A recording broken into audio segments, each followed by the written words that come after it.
All right, in theory, we should be getting going.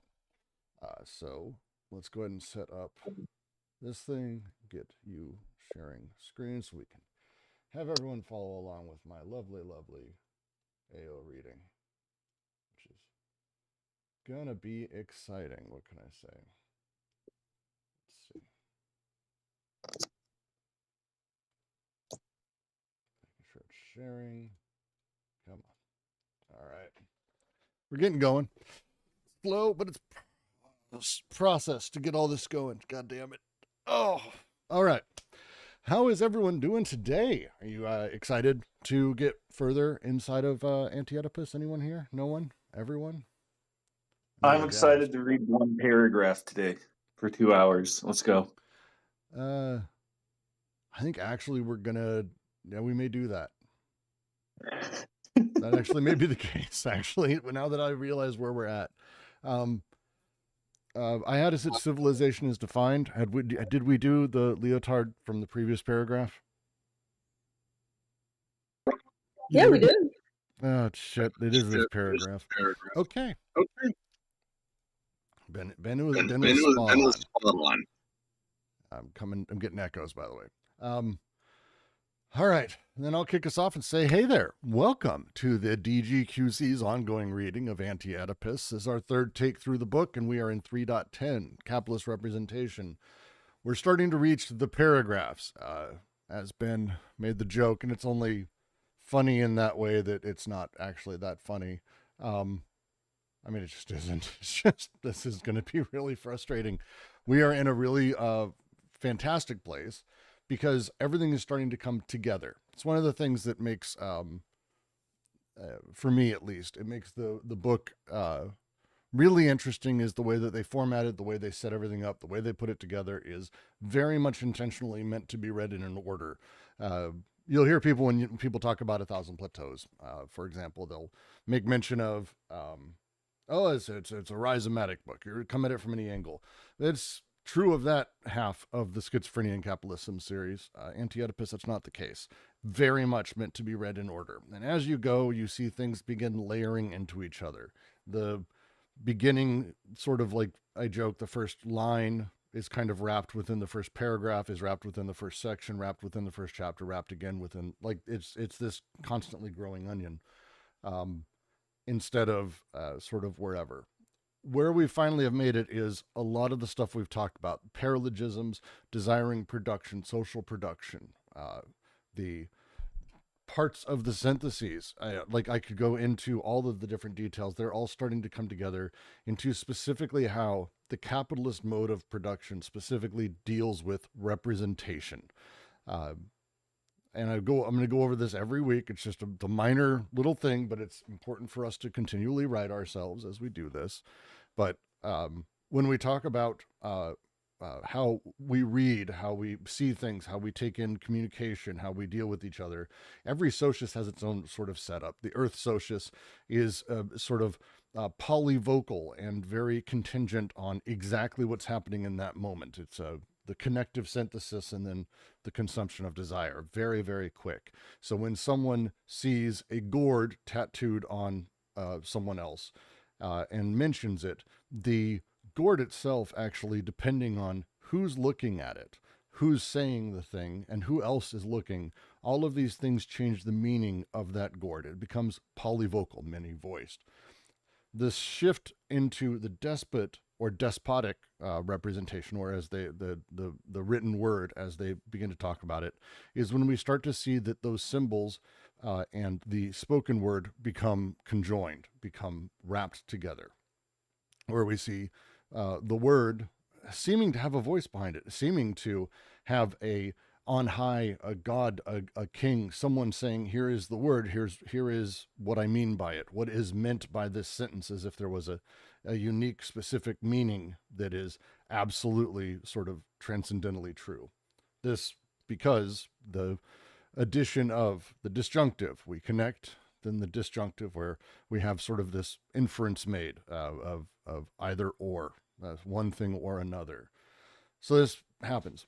Capital adds the conjunctive. It shifts how these things sort of come together. The previous chapter really goes deep into this, but we're kind of within how representation works, that it's no longer just the symbols we see. Instead, we see pieces of things, millions of partial objects, pixels and dots and strokes of ink. All of these things are sort of fungible. Instead, there's some other way that representation, other way that communication works.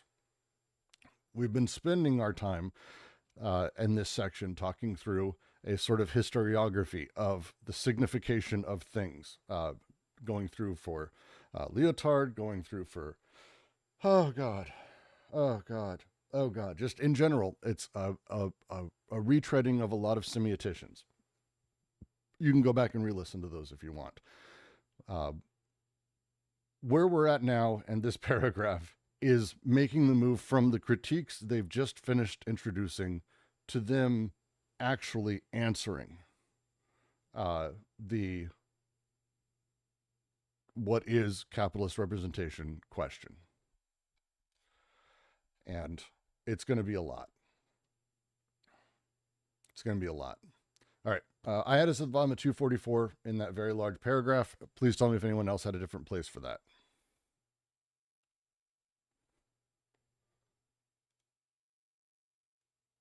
Okay. Here's the paragraph. Off we go. Civilization is defined by the decoding and the deterritorialization of flux in capitalist production. Any method will do for ensuring this universal decoding. The privatization brought to bear on property, goods, and the means of production, but also on the organs of private man himself. The abstraction of monetary quantities, but also the abstraction of the quantity of labor. The limitless nature of the relationship between capital and labor capacity, between the flux of financing, the flux of incomes or means of payment. The scientific and technical form assumed by flux of code themselves, the formation of floating configurations starting from lines and points without a discernible identity. The route taken by the decoded flux is traced by recent monetary history. The role of the dollar, short-term migrating capital, the floating of currencies, the new means of financing and credit, the special drawing rights, and the new form of crises and speculations. Our societies exhibit a marked taste for all codes, codes foreign or exotic, but this taste is destructive and morbid. While decoding doubtless means understanding and translating a code, it also means destroying the code as such, assigning it an archaic, folkloric, and residual function, which makes of psychoanalysis and ethnology two disciplines highly regarded in our modern societies. Yet it would be a serious error to consider the capitalist flux and the schizophrenic flux as identical under the general theme of a decoding of the flux of desire. Their affinity is great, to be sure. Everywhere capitalism sets in motion schizoflux that animate our arts and our sciences, just as they congeal into the production of our own sick, the schizophrenics. We have seen that the relationship of schizophrenia to capitalism went far beyond problems of modes of living, environment, ideology, etc., that it should be examined at the deepest level of one and the same economy, one and the same production process. Our society produces schizos the same way it produces Prel shampooed or Ford cars, the only difference being that the schizos are not saleable. How then does one explain the fact that capitalist production is constantly arresting the schizophrenic process and transforming the subject of the process into a confined clinical entity, as though it saw in this process the image of its own death coming from within? Why does it make the schizophrenic into a sick person, not only nominally, but in reality? Why does it confine its madmen and madwomen instead of seeing them in its own heroes and heroines, its own fulfillment? Where can it no longer recognize the figure of simple illness? Why does it keep its artists and even scientists under such close surveillance, as though they risked unleashing flux that would be dangerous for capitalist production and charged with a revolutionary potential, so long as these flux are not co-opted or absorbed by the laws of the market? Why does it form in turn a gigantic machine for social repression, psychic repression, aimed at what nevertheless constitutes its own reality, the decoded flux? We did read this last week, Ben. I have a note over here that I missed. We're rereading it because starting a paragraph that starts with the answer would be terrible. So we're going to reread, and we're going to go over this slightly, but much faster than last week. I hate starting a reading every week with the answer. What, you weren't here fucking last week? Because most people aren't. But we did go over this paragraph last week. In that week, we had a couple of great little mini sessions. Did anyone have anything pop out that they're like, I don't get this, I still don't get this, Brooks? What can we go over? What are you finding to be complex?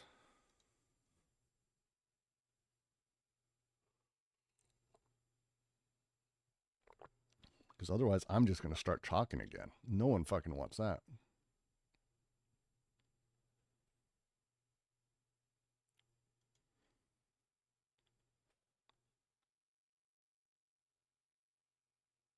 All right. Let's go through the reason that they talk about in the next paragraph, what they're answering, the answer, which is that last question. But let's talk about the journey they're taking us through. As we sort of as we make our way through talking about how capitalist production operates, civilization at large, we start to see is being defined, as they say, by the decoding and deterritorialization of the flux in capitalist production. Capitalism and capital runs at everything and decodes it. And as we talked about, this isn't itself necessarily a bad thing. These things are parts of the process. A blacksmith, a shoemaker, things like that, having someone sort of confined to very particular labor for the rest of their life, isn't really great. Having people born into castes, having people born into genders, having people born into anything that sort of has preset them socially for the rest of their life is pretty shitty.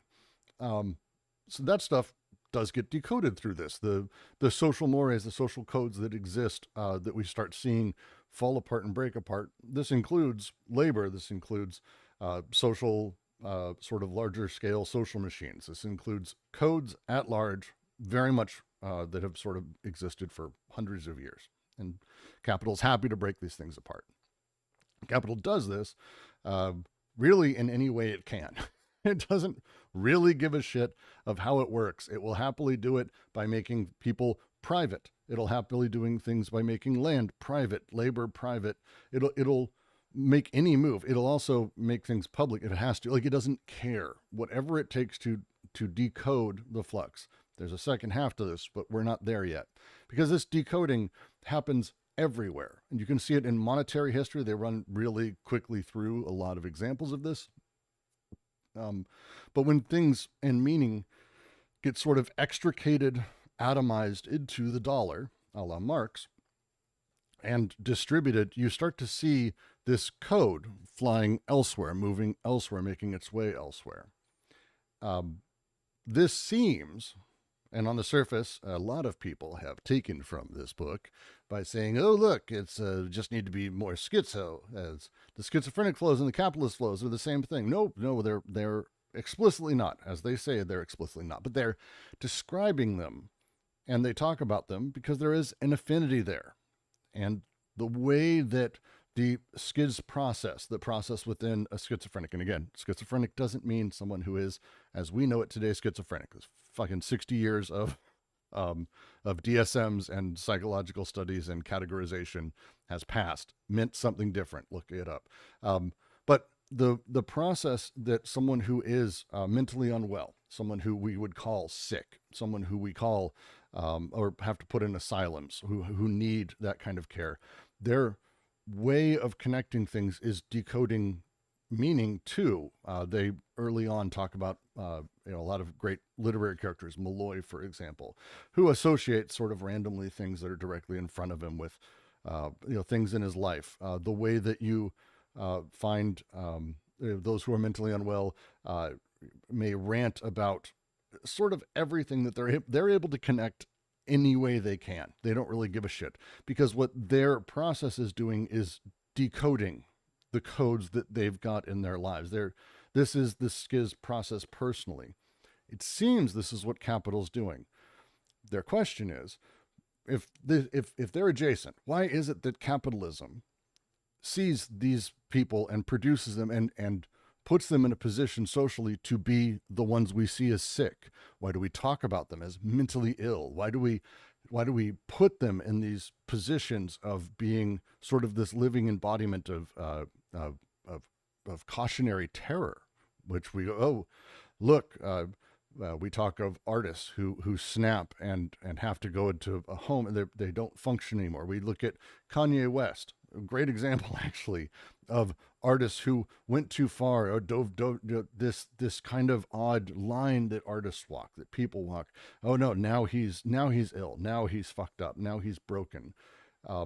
When the reality is they're produced, all of us are produced, but they're produced by us, are the same social system we are.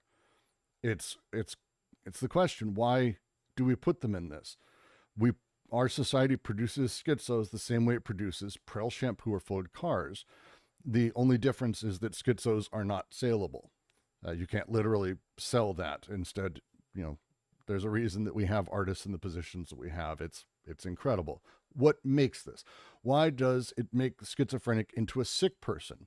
Not nominally, but in reality, it makes them completely non-functional. It's really horrifying. Why does capitalism confine madmen instead of seeing them as heroes and heroines? Why are they not brought forward and celebrated if this is how the social system works and these are the people they produce?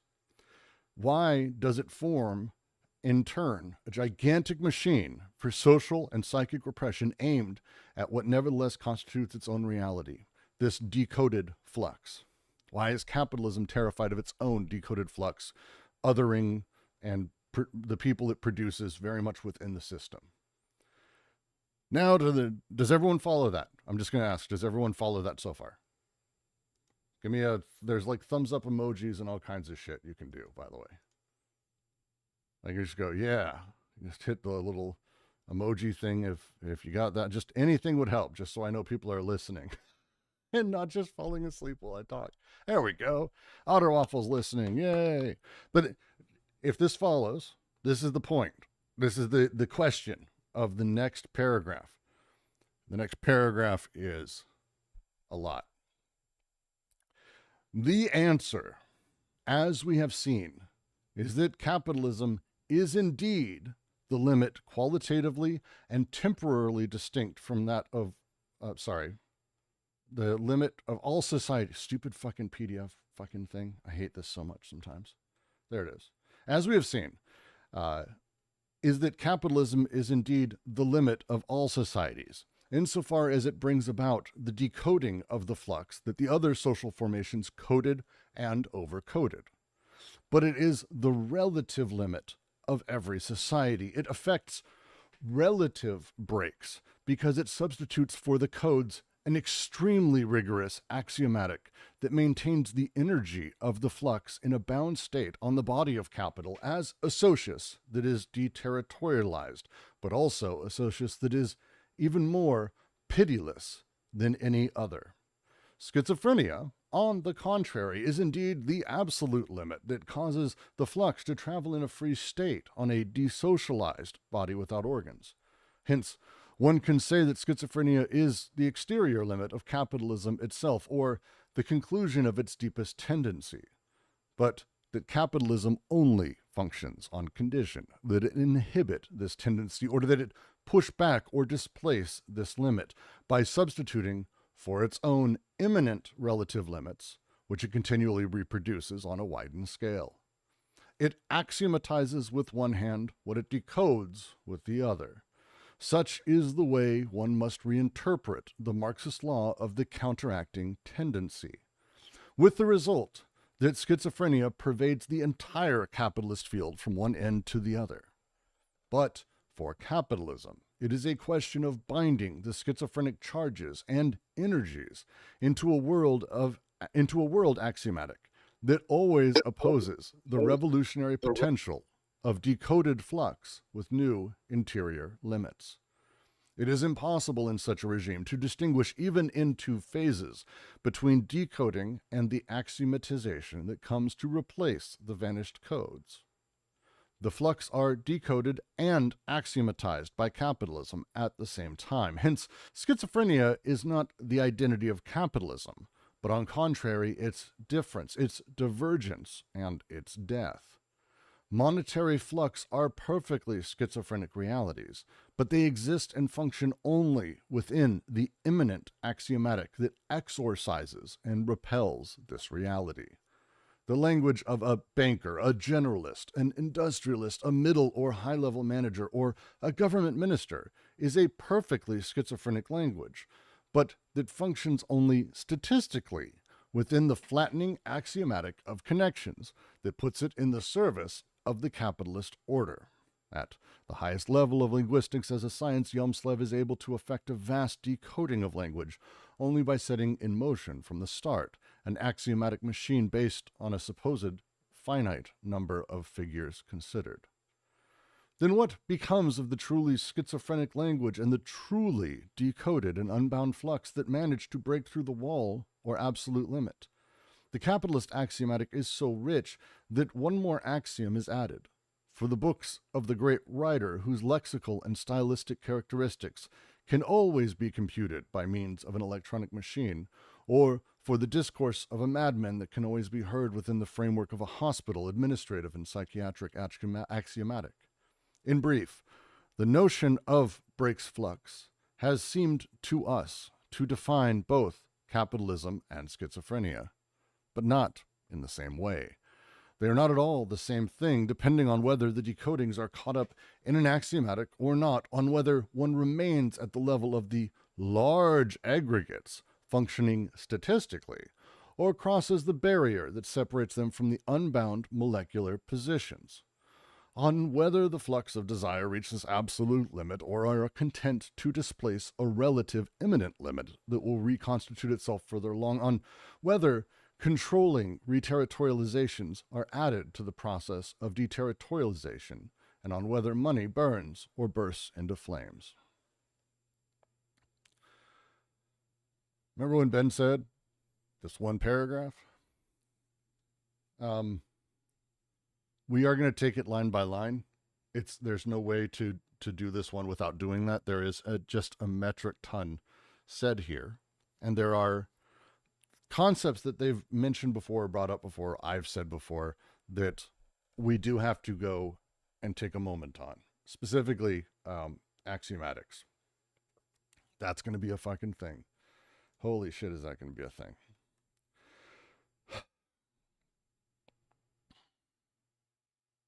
When we talk about the limits of society, when they talk about the limits of society, we need to be very careful about how they're utilizing limit and the modifiers they're putting on it.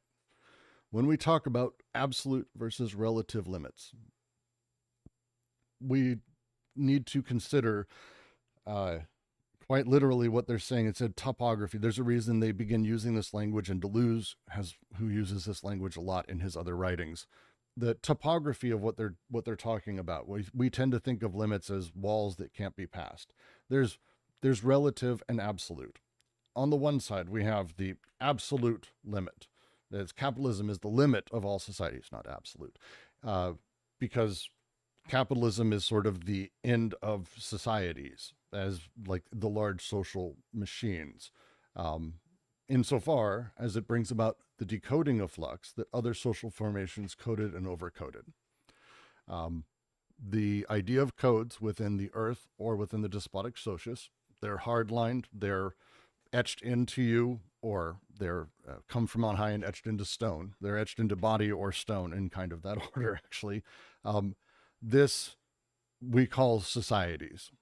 As people make their world and start building towards, larger scale projects and having these larger things sort of happening, the social formations that happen have in the past had exceptionally harsh codes, very, very specific codes. And also it gets overcoded when we have the written word and the despot come along.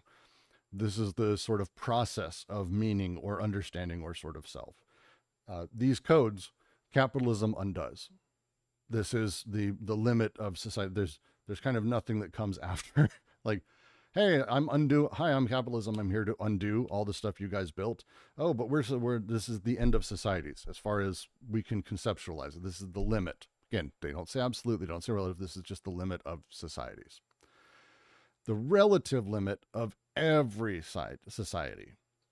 It affects relative breaks because it substitutes for the codes an extremely rigorous axiomatic that maintains the energy of the flux in a bound state on the body of capital as a socius that is deterritorialized, but also a socius that is even more pitiless than any other.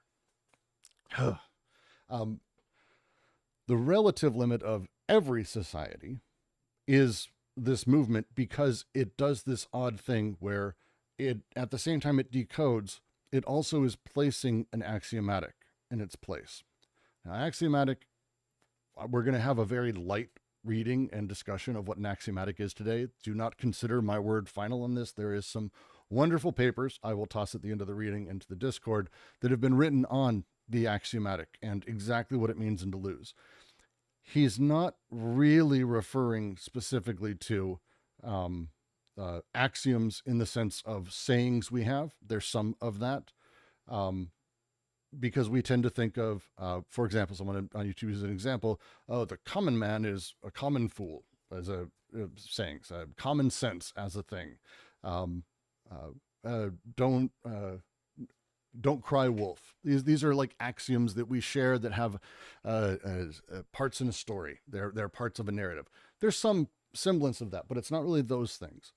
Axiomatics are very much more in the algebraic calculus style of things. This is it's a mathematical conception because, again, we are not, and they are not, trying to talk us through how the semiotic structure of everything is words or things, and instead breaking things down to their smallest parts, this molecular machinic unconscious. As such, when we talk about how these things interact and the axiomatics that affect them, they're not whole words, they're not whole sentiments. They are instead much more complex than that. So think, instead of sayings, which is the shorthand version of it because they do apply. This is why it's confusing. But instead think about it as much earlier in the process than that. Because again, all is desiring production.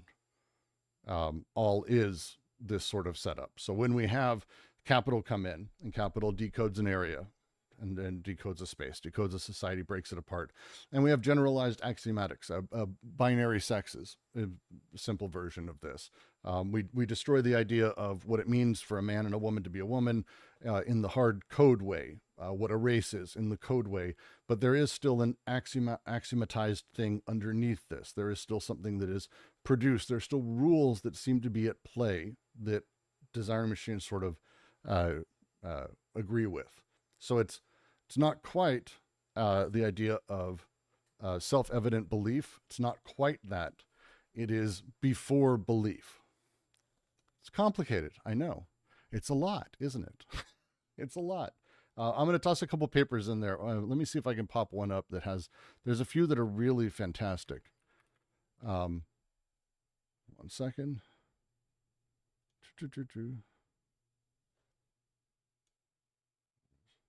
That one. 2 seconds, sorry. And let's search by icons.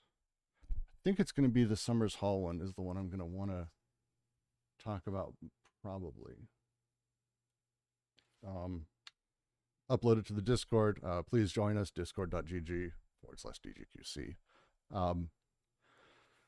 The axiomatic is a lot, and it's actually a thing that I've been poking in and out of kind of for the last 2.5 years, because it is, their use of it is distinctly unique and really kind of fascinating when you start getting into it. It's not a thing a lot of people have also written a lot of secondary work on, because people tend to play with this more in an intuitive, oh, I kind of get what an axiom means, and then they move on.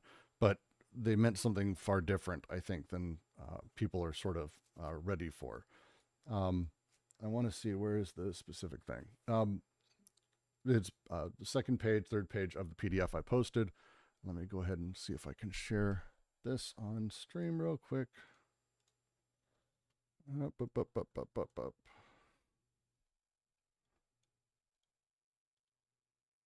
seconds. It's going to be this one. Yep. Pop it in.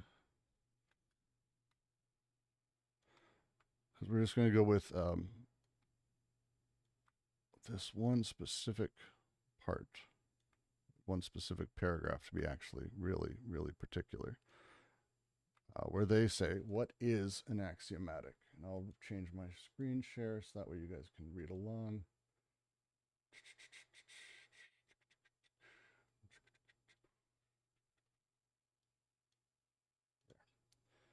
It's on the left of the page if you're following along and reading in the Discord. Otherwise, I'm going to blow it up on the YouTube.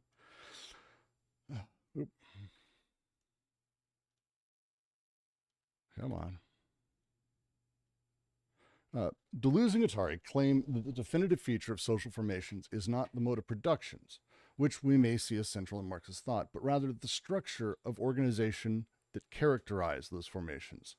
Focusing on organization allows Deleuze and Guattari to relate a range of seemingly diverse fields, and to argue there is a direct connection between a model of the structure of thinking and the structure of society. This in turn allows the claim that capitalism is literally an axiomatic, a term normally applied to a rigorous methodological exploration of the foundations of a field of mathematics.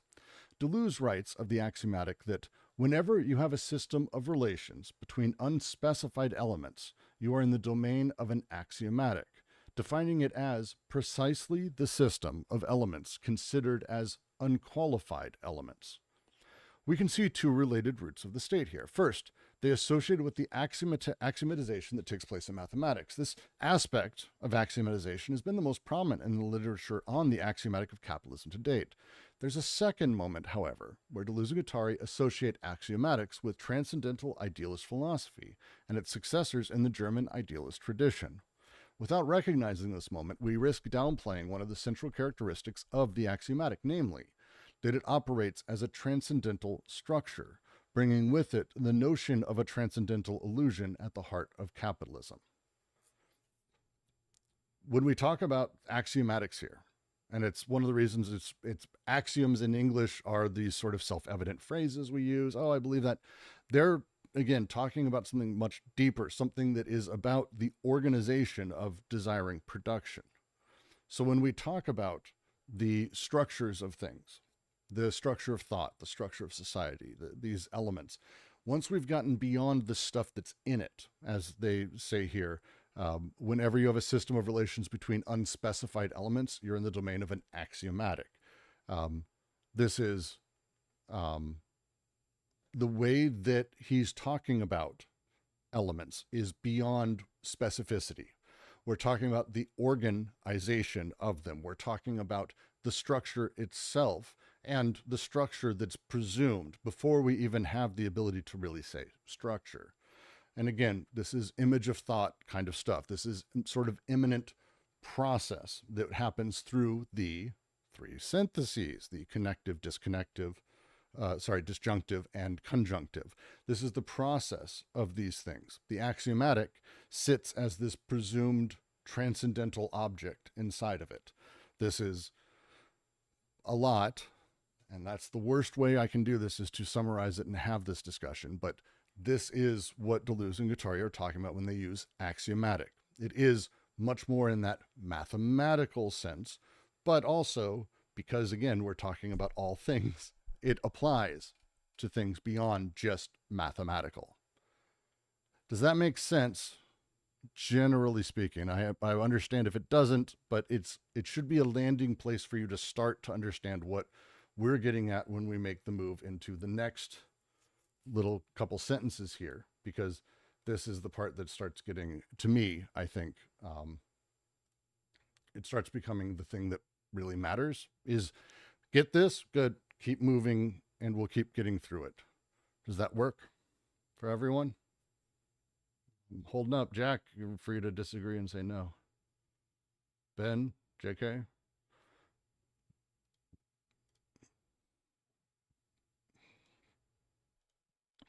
It's a lot.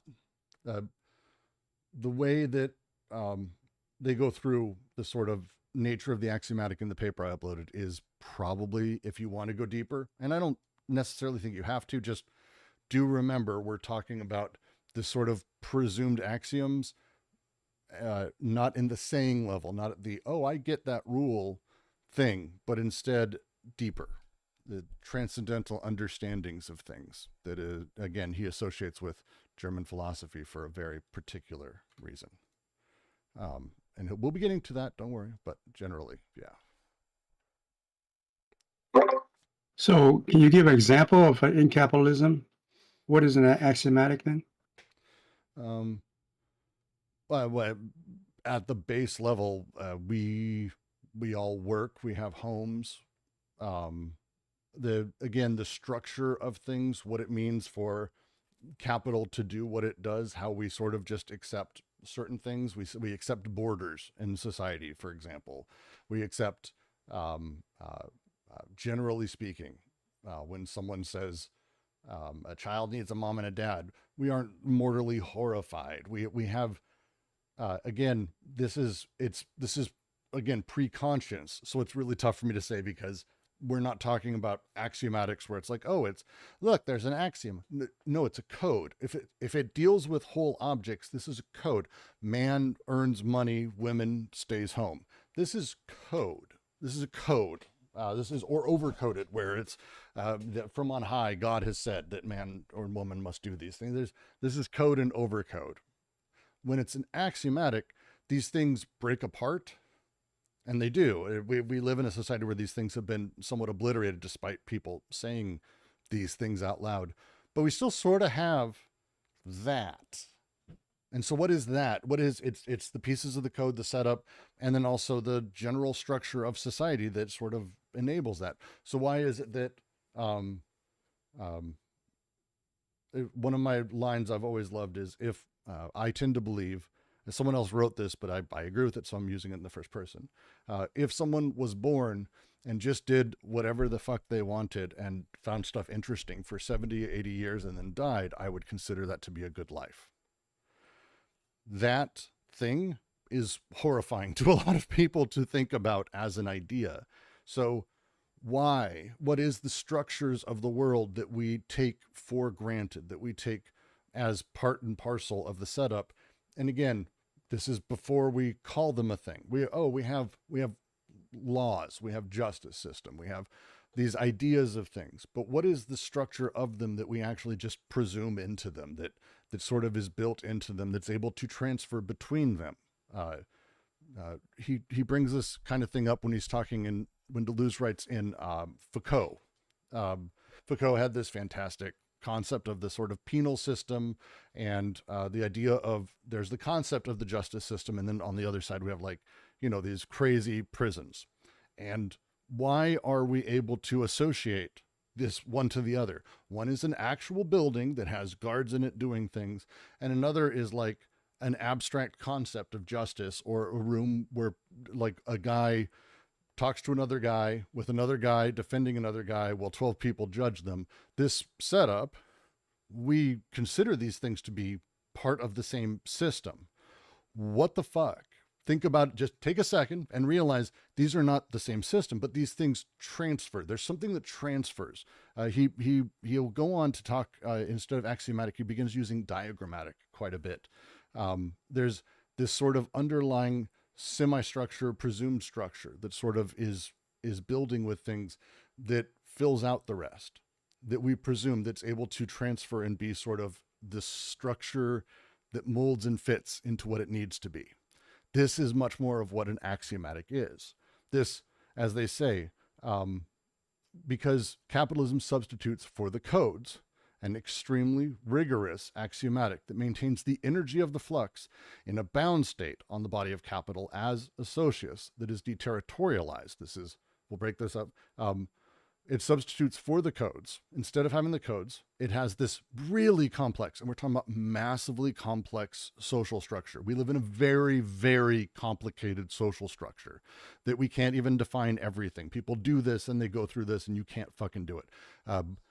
Grab a 5-year-old and tell them all the rules of life that exist for you today as you understand them. You won't even come close. We live in very complicated setup, but somehow the energy that is there, that was being trapped by the codes, is maintained within this sort of weird state of how capital operates, because it does. It continues to do its thing. It continues to play in those spaces. It continues to desire, continues to be trapped, energy utilized, our labor turned into capital, spent back on us. This really weird thing, despite being sort of, brutally castrated and held up by capital, it's still being used. We still have our energy bound up in these things. But also, capitalism is a socius that is even more pitiless than any other. It doesn't have any pity. There is no mercy. It's not a thing we really have. Not socially, not at that level. It is, the codes are exacting and particular. Schizophrenia, and again, their use of it is not schizo posting. It's instead the process of it, and it kind of relates to schizophrenia as well as autism, automatism, and a handful of other neurodivergent, sort of in that grouping. The big function of it is the way those people who have these things process thoughts is non-normative.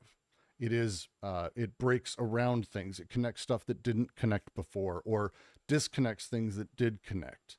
And there's a lot of ways that that shows up. A lot of ways that shows up. A lot. But this setup, schizophrenia, this is this absolute limit, because without social cohesion or social connection, there is no social. So this is the end of society. This is the conclusion of a social order.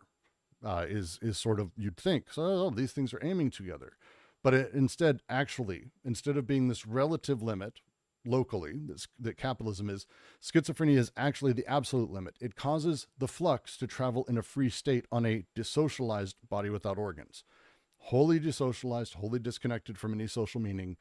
These things within the schizophrenic, they produce nothing, not in the way that the social order needs.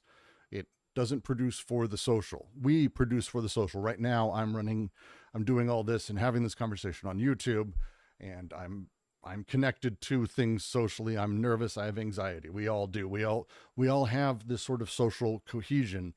Schizophrenic does not. They're disconnected from all of that. It's an absolute limit socially. Hence, one can say that schizophrenia is the exterior limit of capitalism itself, or the conclusion of its deepest tendency, but that capitalism only functions on condition that it inhibit this tendency, or push it back, or displace it by substituting for its own immanent relative limits, which it continually reproduces on a widened scale. This is the interplay. If we reach a point where everyone was wholly schizophrenic, just everyone's disconnected, there's no social cohesion anymore, society would not last very long after this. At least this is, again, what we think, how we're taught. I'm not saying, not making judgments there. I'm just saying, like, this is, capitalism doesn't want this to happen. Capitalism wants capital. It wants the social cohesion and larger sort of meta commentary that's taking place with capital. It wants to continue to trap desire. And so schizophrenics feel like their desire breaking out. Capitalism wants desire to break out, so it seems. But the reality is, as they say, just to restate, one can say schizophrenia is the exterior limit of capitalism itself, or the conclusion of its deepest tendency, but that capitalism only functions on condition that it inhibits this tendency, or push it back, or displace it by substituting for its own immanent relative limits it continually reproduces on a widened scale. We'll get into what that means in a second, but it's capitalism basically is making schizophrenics, like absolutely producing it. And they're really sort of, as they've argued throughout the entire book, and I think it's a convincing one myself, capitalism's producing schizophrenics. And at the same time... Sorry, go ahead. Can you define schizophrenics as a clinical entity, or as like... I'm confused when you say produces schizophrenics. Well, we're all produced by the material conditions we exist in the social order, right, Noah? Right, but we also produce those conditions as well. So it's like... Yes, a schizophrenic would be produced by those, and they're produced by they have their codes completely broken and shattered. And that's part of what capitalism does. They are, think of it as capitalism is moving forward and doing what it does. It's producing a wide range of people, but the autists, the schiz, these people are also produced by this. This is because they are the sort of end of that process. And capitalism doesn't want to go fully to the end of that process. It doesn't want to go to the place where all social cohesion has broken down, where meaning is sort of whatever it is purely within the sort of individual self at best, and there's really not even meaning there. This wholly deterritorialized, desocialized person is broken and treated as broken within capitalism because they're not able to reconnect and bring labor back. They're not able to be sold. Their labor is not able to be sold. They're not able to be productive within society. And again, capitalism cares about one thing more than anything else. It's productive within society. This is the setup. So it's capitalism isn't like, oh yeah, let's make everyone schizophrenic and accelerate capitalism to the future. It's like, no, capitalism is producing schizophrenics who are wholly disconnected, treating them as that, and we'll get through the rest of this paragraph to that, treating them as that because they're kind of this horrific ending that capitalism wants to prevent. And it's, oh, we don't want to go that far. I don't, I have a bunch of friends who like, I had fun in my 20s and teens, really. Drugs are interesting, and people who take drugs are fascinating. And there's two kinds of people who like really dive into them wholeheartedly. And then there's like amongst even those groups, people who want to take enough, but not enough that they break from the world. People talk about this in sort of psychedelic circles, what it means to break from the world or dissociate entirely. And because this happens, is a thing that I've known people who've done it. It's weird. But this type of thing, think about that in terms of I'm taking drugs to do this, but think about it as just the production of people every single day. As parents teach kids axioms and the axiomatic of the world, they're making their way through these things. They're heading through everything in their life. And as they're having to stack axiomatics on top of each other in this weird decoded world, there's not a recoding taking place. They're not finding ways to keep sort of themselves within the society, and they just drift and gone. They're just dissociated and broken. It's a horrifying thing. Once I have a question on YouTube, capitalism makes people depressed and neurotic, but literally schizophrenic. Yes, literally. And schizophrenic, again, it's one of the things that sucks about this book being 60 years old. It's not schizo. This is schizophrenic in terms of catatonic, disconnected from social order. It was a big, giant umbrella placed over people who had non-normative mental conditions. And autism would be in there, by the way. Autism was a huge part of this. Schizophrenic, as we know them now, or we kind of talk about it now, where it's people who sort of are disassociated. This too, the process underneath it is what they're talking about. The production of the process underneath it, the person underneath. So they're literally making people sick. It's a wider, mentally ill. We're made mentally ill by society. We are produced by society. We're produced by our material conditions. I fucking would happily debate anyone on that one. Hopefully we're all on the same page there. And as such, so is the schizophrenic. Schizophrenic, by being produced in the way that they are, reveals a good amount about the social world and what it means for us to be produced and how it's produced. One of the things that they really want to talk about is this sort of odd limits that are brought in. The way capitalism works, to continue, it axiomatizes with one hand what it decodes with the other. And again, axiomatizes by creating the structure, but decoding the code, which releases is sort of the multitude of abilities for capital to sort of take advantage of the thing. But the axiom stays there. It's there. This is the way we have to reinterpret the Marxist law of counteracting tendency. I'm not going into Marx today. Jesus fucking Christ, this would take forever. The result that schizophrenia pervades the entire capitalist system from one end to the other. The way that the system works is decoding and breaking down codes, producing the schizophrenic, producing the non-normative mentally. This is how capital works across all of these things.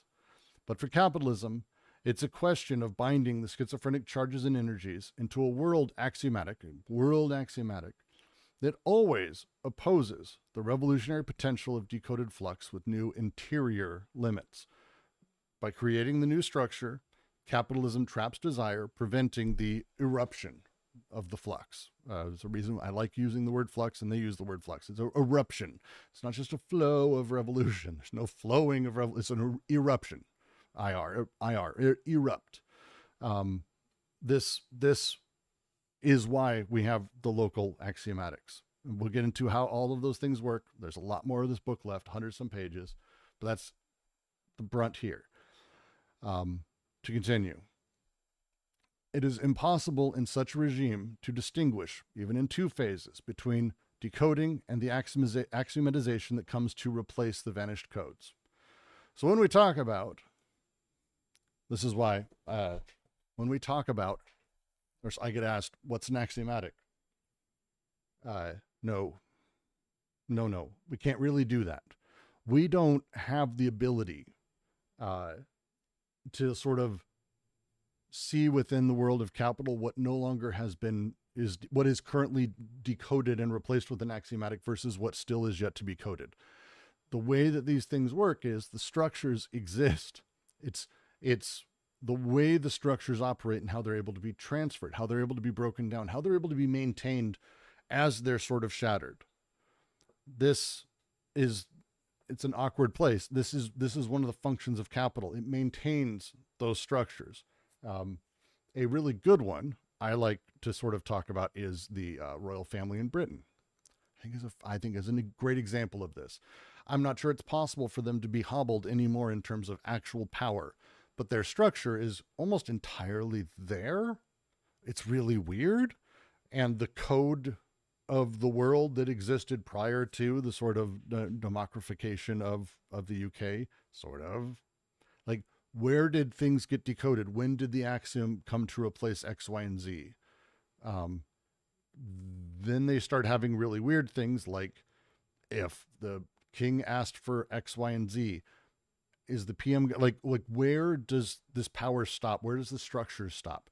Is it that it's decoded in an axiom, or has it yet to be decoded? There's no, oh, that's the line. It's not really how it works. These structures are rebuilt in the place of them. Think of them as the phantom afterimage or the fantasy of the code that exists. The code wasn't exactly real in the first place, not in a meaningful way. They're all material, but it's not really the same, like, it's experienced the same.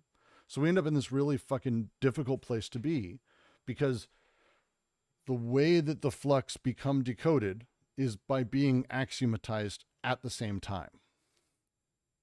Hence, schizophrenia is not the identity of capitalism, but on contrary, it's difference, it's divergence, and it's death. Monetary flux are perfectly schizophrenic realities, but they exist and function only within the immanent axiomatic that exercises and repels this reality.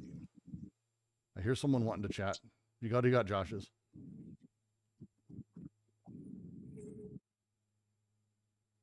Or probably sorry. mute. That was a mistake. You got something, Josh?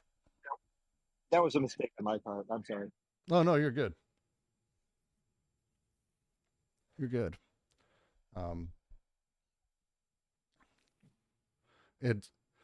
This is where we play within capital. So again, code within the earth is carved into us, carved into experience, the savage territories. Code overcoded by the king, who allows little areas to keep their thing, but there's this larger story that literally overcodes, literally overwrites, but leaves it underneath, but overwrites it.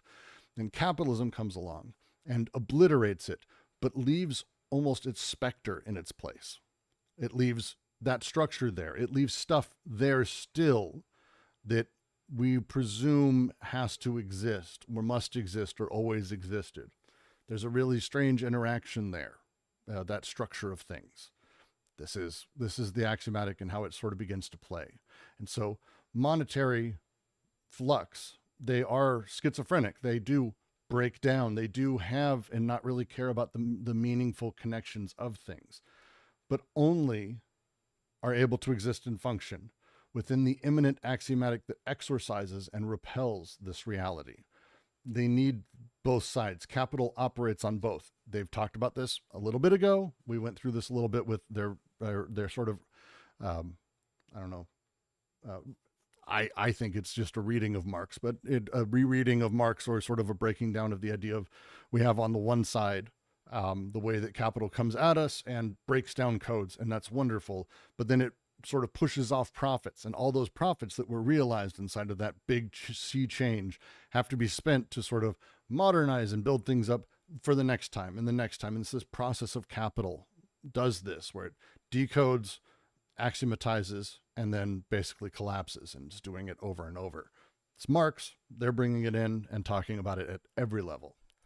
So when we talk about the next sentence, and it's really fantastic. If you want to, I think last time we did this, I played some Jim Cramer, and I might edit something together for us to do when we go over this later this week.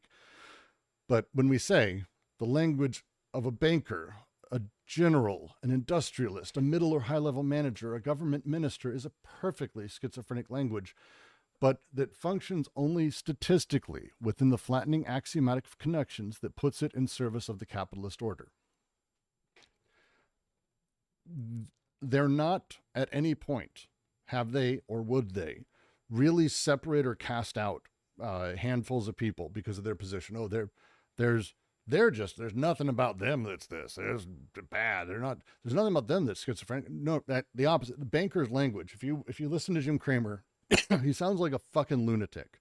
If you take context away from anything he says, and just watch CNBC and don't attach it to anything that they're talking about, like don't talk about the stock market like it's real or any of these things, just realize the language they're using. They are deeply schizophrenizing. There's not like the same coded connections in what they were saying as there would be.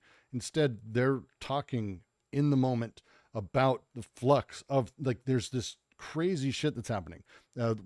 Office Space did this great with mid-level managers and how silly their language is, or how it's sort of disjointed and odd.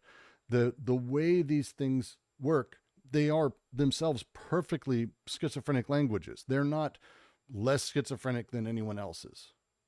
Like, they're not. They are. That's just that. But the reason they sort of seem the other way, the reason we interpret them differently, is that their language functions only statistically within the flattening axiomatic of connections that puts it in the service of the capitalist order. This is the crushing of the schizophrenic freeing of desire in their language, crushed and placed within the axiomatizing realities of the global economic system we live in. So Jim Cramer makes sense, despite being hilarious, I think, in a lot of ways. He makes sense because we're able to understand what he's talking about inside of this larger structure. It's in service of that. But his words are just as broken as anyone else's. All these words are. There's none of this. It's not that one is more or less. They're, again, trying to get away from this sort of thinking. This is the line they talk about with, in the parentheses, at the highest level of linguistics as a science, Hjelmslev is able to effect a vast decoding of language only by setting in motion from the start an axiomatic machine based on the supposed finite number of figures considered. Not going to get into Hjelmslev deeply here, but think of it as at the start of what he did, and he does in Prolegomena and Resume of Theory of Language and in Language. He begins his entire theoretical structure that they use linguistically, not with code, but instead with a set of rules around the parts of things that there's no more than.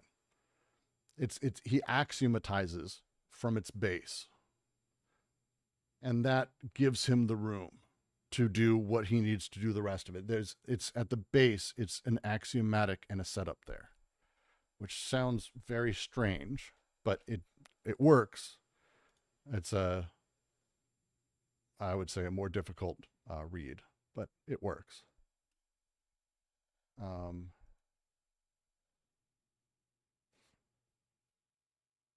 Yeah, that'd be a good. I'm trying to think if I want to go into Hjelmslev, and I usually don't. I do recommend Hjelmslev, but we're not going to do it here. They continue. I have not seen War Machine. Then what becomes of the truly schizophrenic language and the truly decoded and unbound flux that managed to break through the wall or the absolute limit? Well, this axiomatic, this like the The decoded flux. Oh, what if it breaks through? What do we do with it? How does it work? Their line, the capitalist axiomatic is so rich that one more axiom is added for the books of a great writer, whose lexical and stylistic characteristics can always be computed by means of an electronic machine. Haunting words in our current area of AI, or for the discourse of madmen that can always be heard within the framework of a hospital administrative and psychiatric axiomatic. Another axiomatic can always be made. It's not a big deal. New rule, new setup, new desire bursts through. Just keep it going. We haven't dealt with that before. Let's add to the current structure and superstructure by creating more axiomatic structures. It's easy to do. It's very simple, actually, for us to do. On the one side, we can do it with the books of a great author. We can do it via AI, apparently, now, which is wonderful. I put with a question mark. Or also, you can always have crazy people in a hospital, or locked in the basement, or whatever it may be, horrifying shit that we do to these humans. It doesn't matter. That the axiomatic another is able to be made. In brief, the notion of break flux has seemed to us to define capitalism and schizophrenia. Not in the same way. They're not the same thing, depending on whether, here's the big stuff, the decodings are caught up in an axiomatic or not, on whether one remains at the level of the large aggregates functioning statistically or crosses the barrier that separates them from the unbound molecular positions. So think of the way that words come out and how we make sense and how we're produced, how we're repressed, how us individually pretends we exist in this world, how we come to be, how you come to be, how you see the world, all of these things. The breaks flux, they're the same. The way these things operate isn't wildly different. The schizophrenic isn't like a new species of human. They're producing very similarly the same type of language you are, making the thing as they go, relating it to what they can relate it to. They're just not bound by the axiomatics, not in the same way you are, or we are, or maybe not. The way that the axiomatics allow it to flow, and just think of almost there's these two pathways, and the energies, the flux, the desire is sloughing off, and on one it's getting sent out into oblivion, disconnected from all inside of the schizophrenic. On the other, it's got a place to go. It's got rails to follow, to drift along and to do its thing inside of the structure, inside of the setup. These two, the desire is not different. The flux isn't different. They're not some, oh my God, at the base, what crazy people. No, it's further down the process than that. It's further down the setup that these things are happening. As they say, they are not the same thing depending on whether the decodings are caught in the axiomatic or not, depending on whether one remains at the level of the large aggregates functioning statistically, think large social aggregates functioning statistically, or crosses the barrier that separates them from the unbound molecular positions, on whether the flux of desire reach this absolute limit, or are content to displace a relative imminent limit that will reconstitute itself further along, on whether controlling reterritorializations are added to the process of deterritorialization, and on whether money burns or bursts into flames. And that last bit is really poetic, but it is meant, again, they don't do poetry, and they're not meaning allegorically.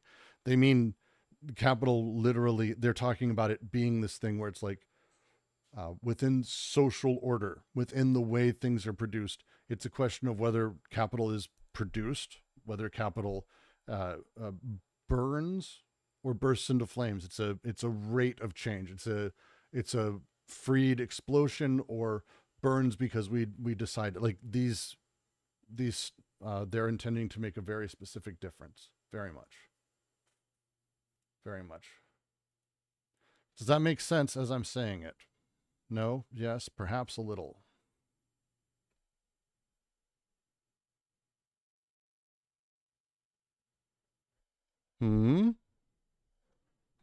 Anyone? There's a lot in that paragraph.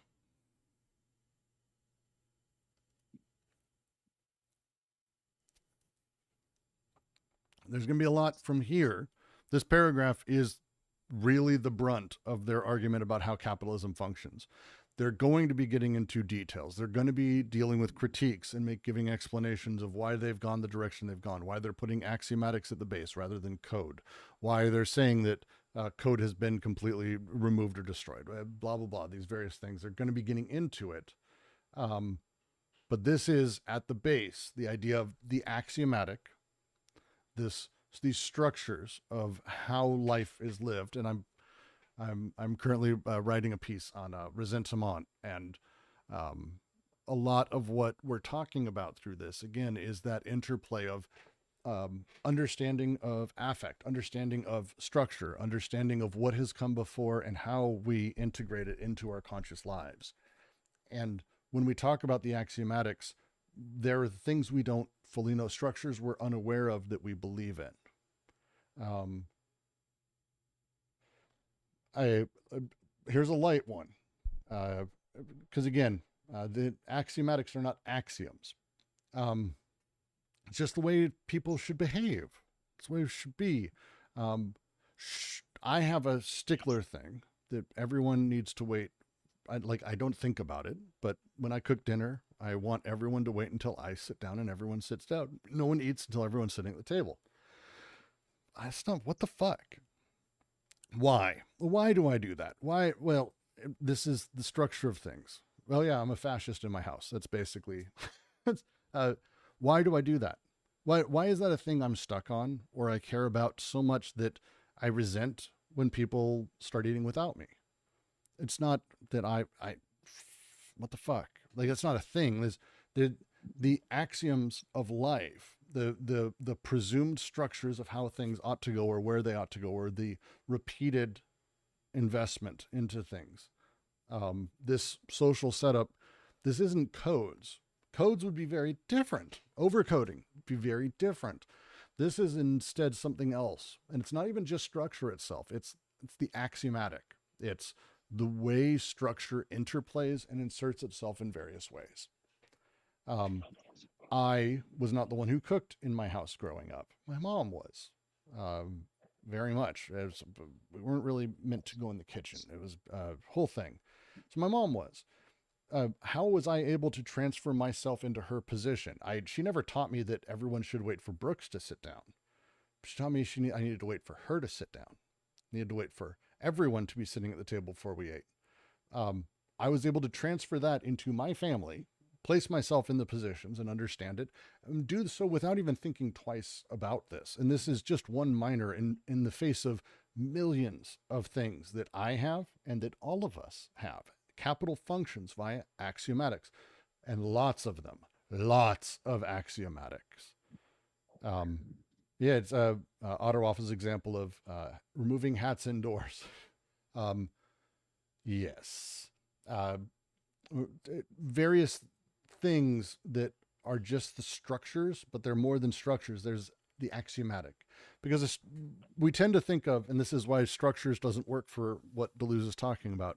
When we talk about the structure of a factory, we tend to think of it and talk about it in terms of, oh, we have workers and machines, we have management, we have a capitalist over your business, blah, blah, ins and outs. Here's the structure of a factory, like the actor network theory, Latour style. This is the setup. That we can replicate, and we can replace that structure elsewhere. Capitalism, we talk about the structure of this and this and this and this and these parts. We talk about the parts. We're trying to go beneath parts. We're trying to go further than that, where we talk about the indiscernibles, where there's a weird structure of things that we're able to fungibly place other stuff in and find that structure there. The Olympics actually has a great one recently. The idea that women can't compete with men, that men can't compete in women's sports. This has been a long time coming. And here we had a woman, as a straight up a woman, as far as I like, and not in the like progressive sense, in the can bear children sense, born like, but happens to have an odd genetic thing that basically boosts the fuck out of her testosterone. This setup was really strange and fucked with a lot of people, because and I find it fascinating.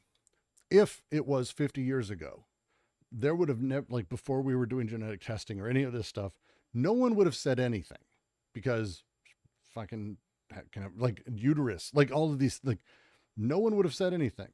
But because we have these tests, now people cared. But like it was this really weird interplay I found absolutely fascinating. The history of intersex athletes is absolutely wild, but specifically I found it fascinating because in this is not the structure of anti-trans legislation. It's not the structure of transphobia. It's not the structure of sexism. There's not actually a structure in terms of what we can point out. Oh, this is what people are upset about. There's a weird miasma of all of those things interplaying, because what's happening is there's an axiomatic underneath it that fungibly allows different parts to be in the positions they need to be in order to be that thing, in order to be that. It's more than just the structure. It's wild. But when you think about it, it isn't just a structure. It's not, oh, well, women shouldn't have to compete with men. Well, as far as what's a woman? Well, this and this and this. What is a woman? These kinds of things, they're not actually structures that are outlineable that you can do like an actor network theory diagram for. This is why they're playing with something different than structure. This is why they're talking about the axiomatic underneath it, something that's happening molecularly, that's happening with the parts of things, and that sort of has a weird fungibility and is able to move between things and also be replicated anytime. So there's this really odd interplay, and this is what we're talking about that is replacing codes. Now, code, if we were, I mean, if you go back to Mulan as a child, I saw, oh, it's ancient people didn't believe women should work with men. This is an edict that came down from on high, from the king or from God or whatever it is. This was a code. There's a binary. It's either or. It's a yes or a no. But shit's not that anymore. Shit is these weird axiomatics that stuff can kind of push in and out of, that can be built again and again as we need to. It's a really extraordinary process. Let's see. I have only terms from mythology to talk about the model. 100-handers are still here as an invisible vegetable structure. The main model, corporate models are simplified to 100-handers. 100-handers is a term I don't know. Sorry. Let me. Greek mythology shit. Love this. 3 monstrous giants of enormous size and strength, 50 heads and 100 arms, 100-handers. I'm going to have to read up on this. I like that. New stuff. Thank you. But it is money is a power converter. I actually, yes. Well, this is one of the really fascinating things when we start really getting into how we talk about axiomatics and how these things work. We like to talk about the codes, especially conservatives love this. Liberals do too, to an extent, and actually lefties really, really do these days, sadly. But when we're talking about like codes, we're not talking about codes actually as a thing. What we're doing is we're talking about this place where the interplay exists between the decoding of those codes and the creation of the axiomatic that is ultimately responsible for maintaining the structure in place of the thing it got rid of. That odd replacement that's happening gradually, that's happening brutally in some places, that's happening everywhere. We don't know where, we don't know how, but as it's happening, we're able to see axiomatics sort of really build up around the structure. And I really like the line from, we have someone in the YouTube chat who's just popping out bangers. It is important to consider that capital and money, specifically capital currency, money is alive. Capital is a thing that is just as alive as anything else. It is produced and socially determined. It is desiring machines and desiring production under determinate conditions. When we decide not to utilize it, or when we are not taking part in this larger social meaning, this is where we start to see things push back. We start to see people having a lot of issues actually with stuff And you can find some pretty extraordinary examples of it. And so capital is happy to break apart and destroy everything that it comes across. That's what it does. It decodes and brutalizes it, but it axiomatizes on the other side. And it creates this sort of odd superstructure that's able to be fungible, that's able to be played with inside of this stuff. So it's a lot, but that setup is the axiomatic.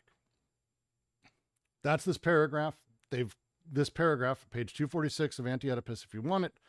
This paragraph is, to me, the best specific statement of how they see capitalism functioning and how representation works within it. And it's why we're able to have really odd interplay with things, where the structure is able to take things in. A great example of this that I think I can point to also is race. Race, when it's hard coded, you were French, you were this, you were that, you were this thing. There was no and.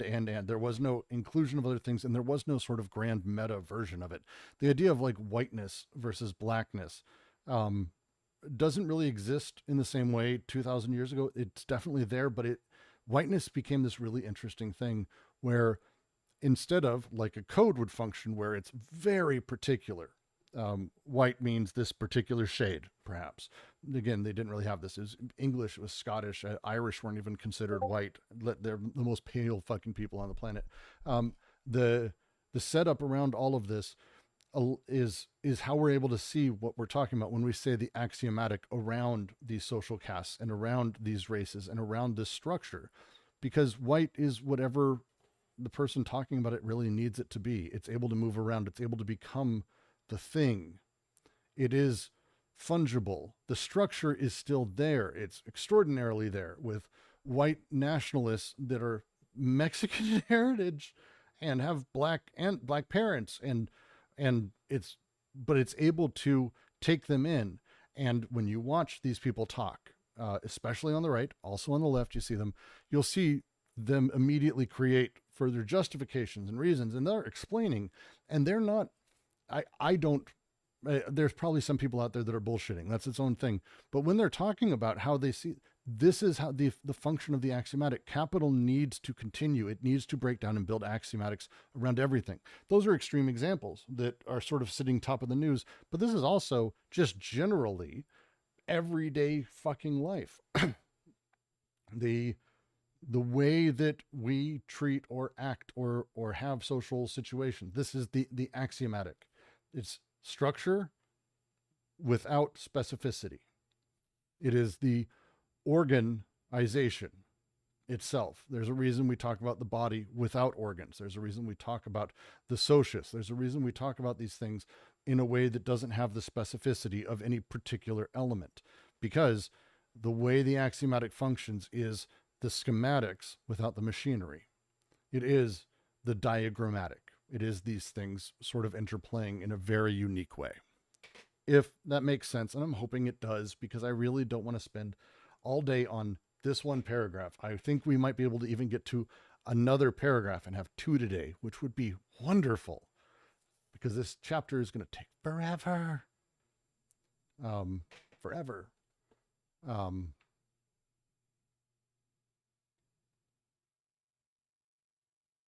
right. With that, I'm going to assume that everyone's good with it. Is everyone good with this right now? Right now. Speak now. Forever hold your peace. Axiomatic, great PDF I put in the chat here and Discord, discord.gg/DGQC. Come join us. We're very fun. And we really just care about this stuff all the time. And we're happy to help you through more of it. That's the basics. So now let's get in, because a question I get asked, but a question that they certainly did. And there's actually interviews and discussions they have after this that is about this paragraph where they restate it. But the question is, I'm just going to read the next paragraph, by the way. Let me make sure everything's still recording, right? God damn it. Sure it's still. Yes, good. Okay. Why not merely say that capitalism replaces one code for another, that it carries into effect a new type of coding for two reasons, one of which represents a kind of moral impossibility, the other a logical impossibility.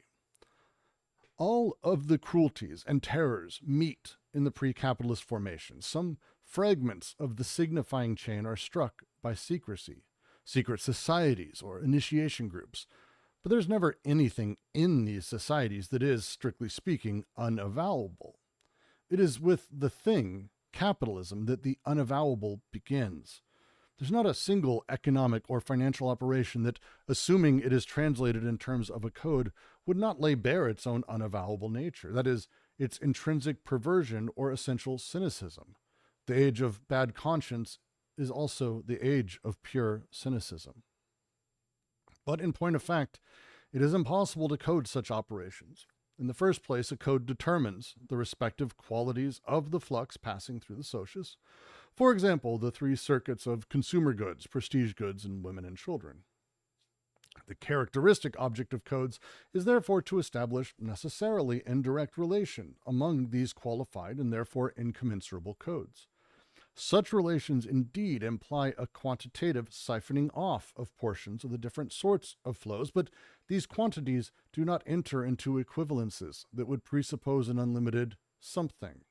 They simply form composites that are themselves qualitative, essentially mobile and limited, where differences between the elements compensate the disequilibrium, whence the relationship of prestige and consumption in the block of finite debt.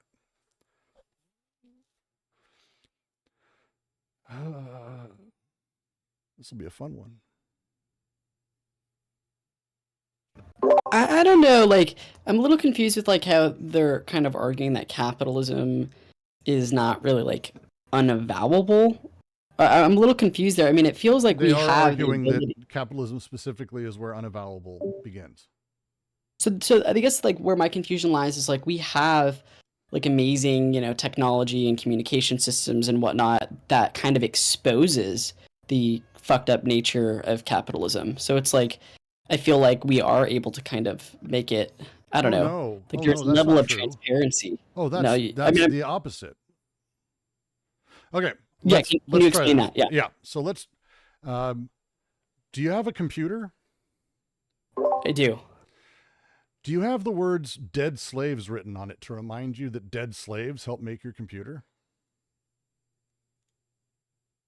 I You do probably not have don't. that written. You do No. not. Dead slaves, children probably, were involved in the mining of a lot of the shit that we're using right now to communicate. Marx said it best, and it's the light version of it. I made the dark version of it. The light version of it is you cannot taste where the wheat was grown by eating bread.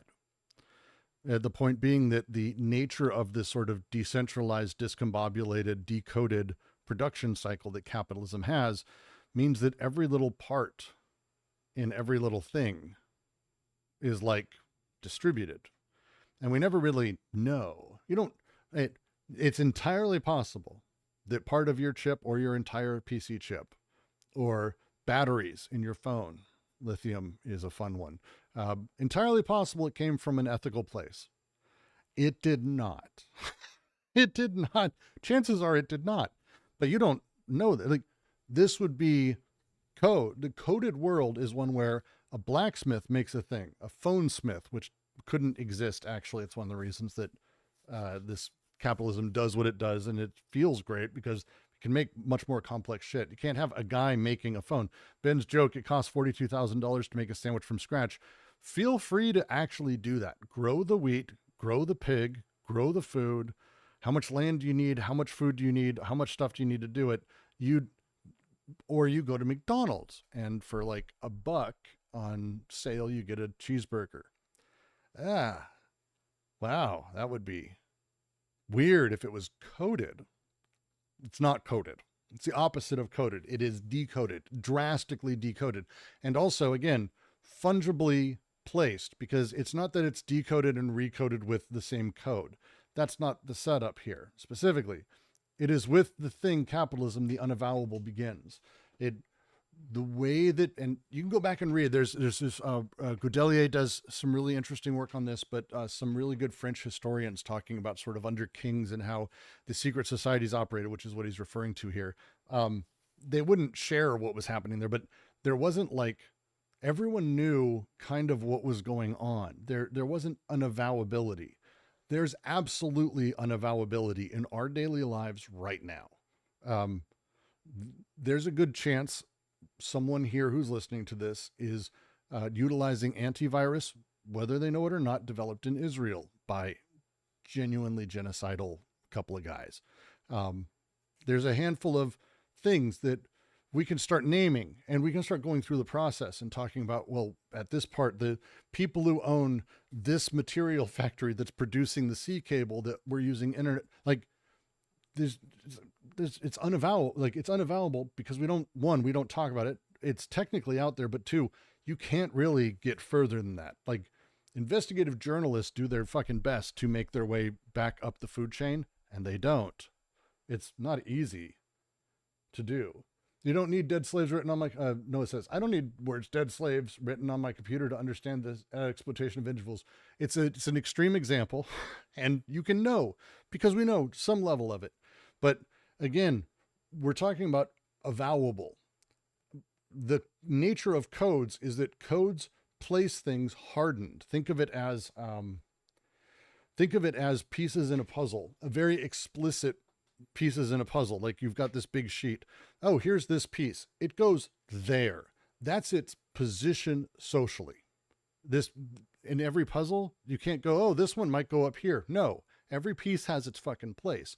This is what codes and overcoding is. It's ensuring everything has its place, and it does have its place. It's determined, hard line determined. Capital is funny that way. It's not hard line determined. You see people out and about, you don't know who's married to who's fucking who's married, who's mother, father, daughter, son, niece, or also all of these. There's no coding.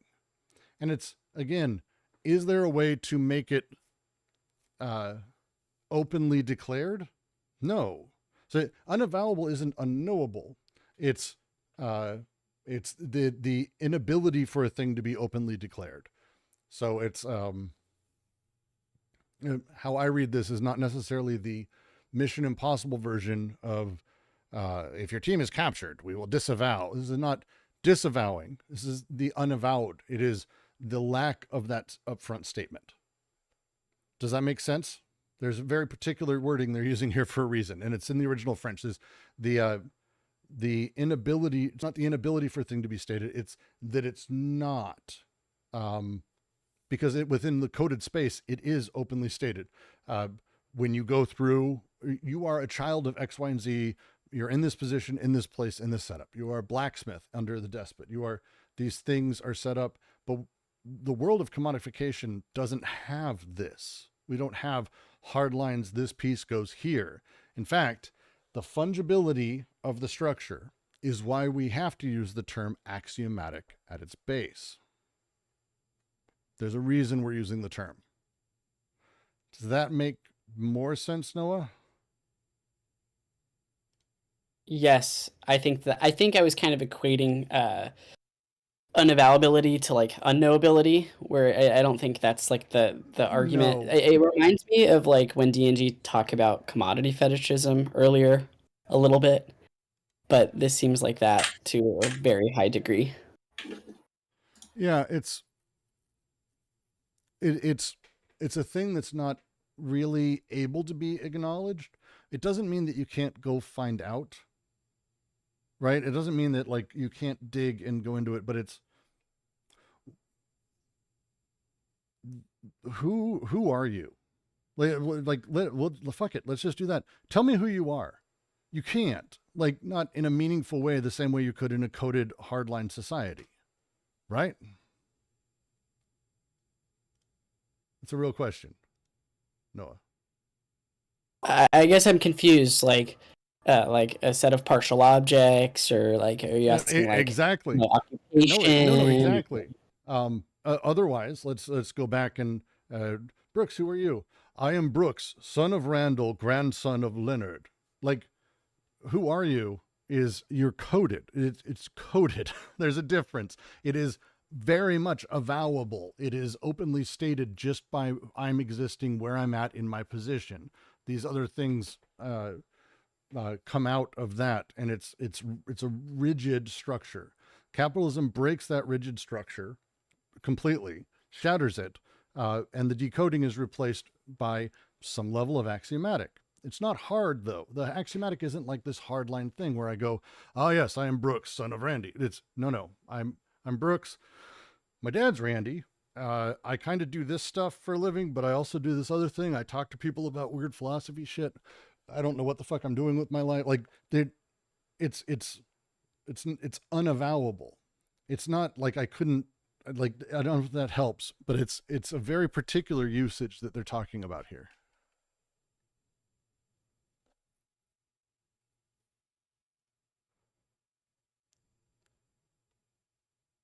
So to say, such relations indeed imply a quantitative siphoning off of portions of different sorts of flux, but these quantities do not enter into equivalences that would presuppose an unlimited something. They simply form composites that are themselves qualitative, essentially mobile and limited, where differences between the elements compensate for disequilibrium, whence the relationship of prestige and consumption in the block of infinite debt, rather than things being in one position or another socially. Again, avowable, knowable, stateable, almost enunciated in their very existence. The code that makes them enunciates, this is what I am. I am this. If you go read Godelier or Strauss, actually go read almost any ethnologist, people and their position inside of tribal societies, as they call them, savage societies, prehistorical societies, or even under kings prior to capital, like we're talking about like 1200s, 800s, 200 BC, you had your fucking position in society. You were that in a way that I don't think we can even conceptualize, because my position is kind of open and also indeterminate and also broken up, but it's axiomatized. The structure is still there where I am kind of a I don't know, a middle lower class white dude. Like there's some levels of this, but like, what does that even mean?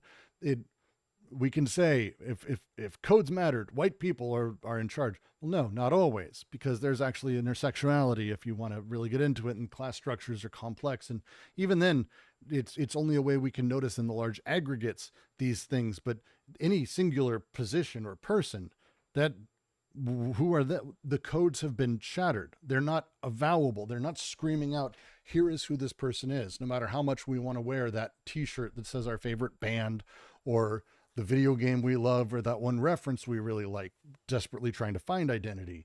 Doesn't matter. It's unavowable. It is not spoken. It is not exclaimed through the very existence of the code in the same way code would be. So in like, can I clarify really fast? Yeah.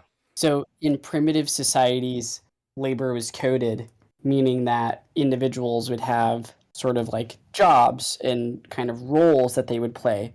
Whereas capitalism decodes that labor by saying like, you're not like held to this super specific role. Instead, now you can take your body and have labor wherever you want, and you can do kind of whatever you want. You can work wherever you want. You can take it anywhere. And because of that, labor is now, is it more like fluid in a way? And because of that fluidity, it's kind of hard to pin down where exploitation is happening, what it's looking like, because it's constantly kind of changing.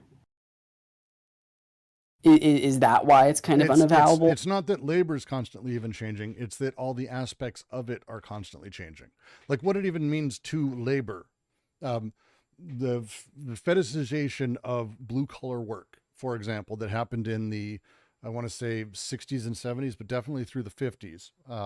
Post-war, they had that big push where, Ruby the Riveter, this kind of idea of like, the good, solid, honest day's work, as my grandpa would say, that type of thing, even that has been broken down even further, because the idea of what an honest day's work is, or who does that, or how like handyman versus like all these things are being broken apart pretty constantly.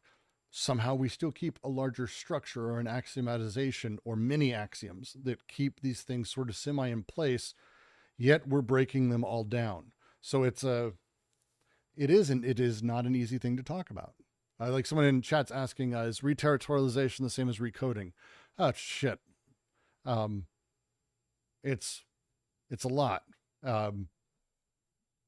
Like these are not easy. They're new terms. They're concepts that really were floated by these guys and built by these guys. And so it's kind of a lot to sort of talk through what it means to do X, Y, and Z, or how it's set up. So when capitalism comes across and decodes, deterritorializes, absolutely. These things kind of come together. They're not the same thing, but they do kind of come together. What happens next is not really recoding. You know, it's the obliteration. Think of it as someone comes along and sees the process for, let's say, building a hamburger. I can make look at it. Here's all the pieces I need to make a hamburger. I can build a robot that does each of those pieces. And they start doing that. When I was 15, I started one of my first jobs was McDonald's, and we got one of the first robotic fry makers, which were a thing and are still a thing in some stores, not quite as much. But what that was, is it was someone who realized the labor that was being done by people at McDonald's could be broken apart, and that the guy who ran the fry station didn't need to be a guy who ran the fry station, because people are labor. Labor can be fungible. Take the activities, break them apart. Well, I can make a robot that does X, Y, or Z. I make that robot. Now that robot does that thing. Is the guy still running the fries? No, there's no guy running the fries, but that guy is still there, and he's doing other things. He's distributed a little bit further and a little bit more, alienated from a general labor, but made to do more other things. They don't have a fry guy very often anymore in most of these places. It's kind of a fry guy expo finaling, like it's a whole mess of shit that kind of goes in there because they've got automation for so much, and they've broken down what used to be a dude made a fucking burger, or a woman. Some person came along and they're like, oh, I'm going to cook a burger. They do all of it. Well, they wouldn't do all of it. They'd get everything made for them. They'd have beef. They'd have lettuce, tomato, and bun made elsewhere brought to them. Well, once upon a time, that wasn't the case either. You needed to have all of it done on site because they didn't have what does it mean to do any of the work that we do now? It's all decoded. It's all had this happen. The reterritorialization, the backflow that happens is that next step where, holy shit, man is freed, which is great. No one wants to run the fucking fryer. That sucks. But, now we need fewer people. So we're going to get rid of somebody. Bye, Steve. Fuck off. You can go somewhere else and work. That sucks. And we're not going to spend that money on more people having better things, but we're going to reinvest it into the company to make sure we stay competitive. That's literally how this works. That's reterritorialization. They outline that explicitly here, that is getting ready for the next flow of capital, is that next step. Because it's new, next, do. And this is this back and forward push where more is decoded. That's great. It's good. I think it's good.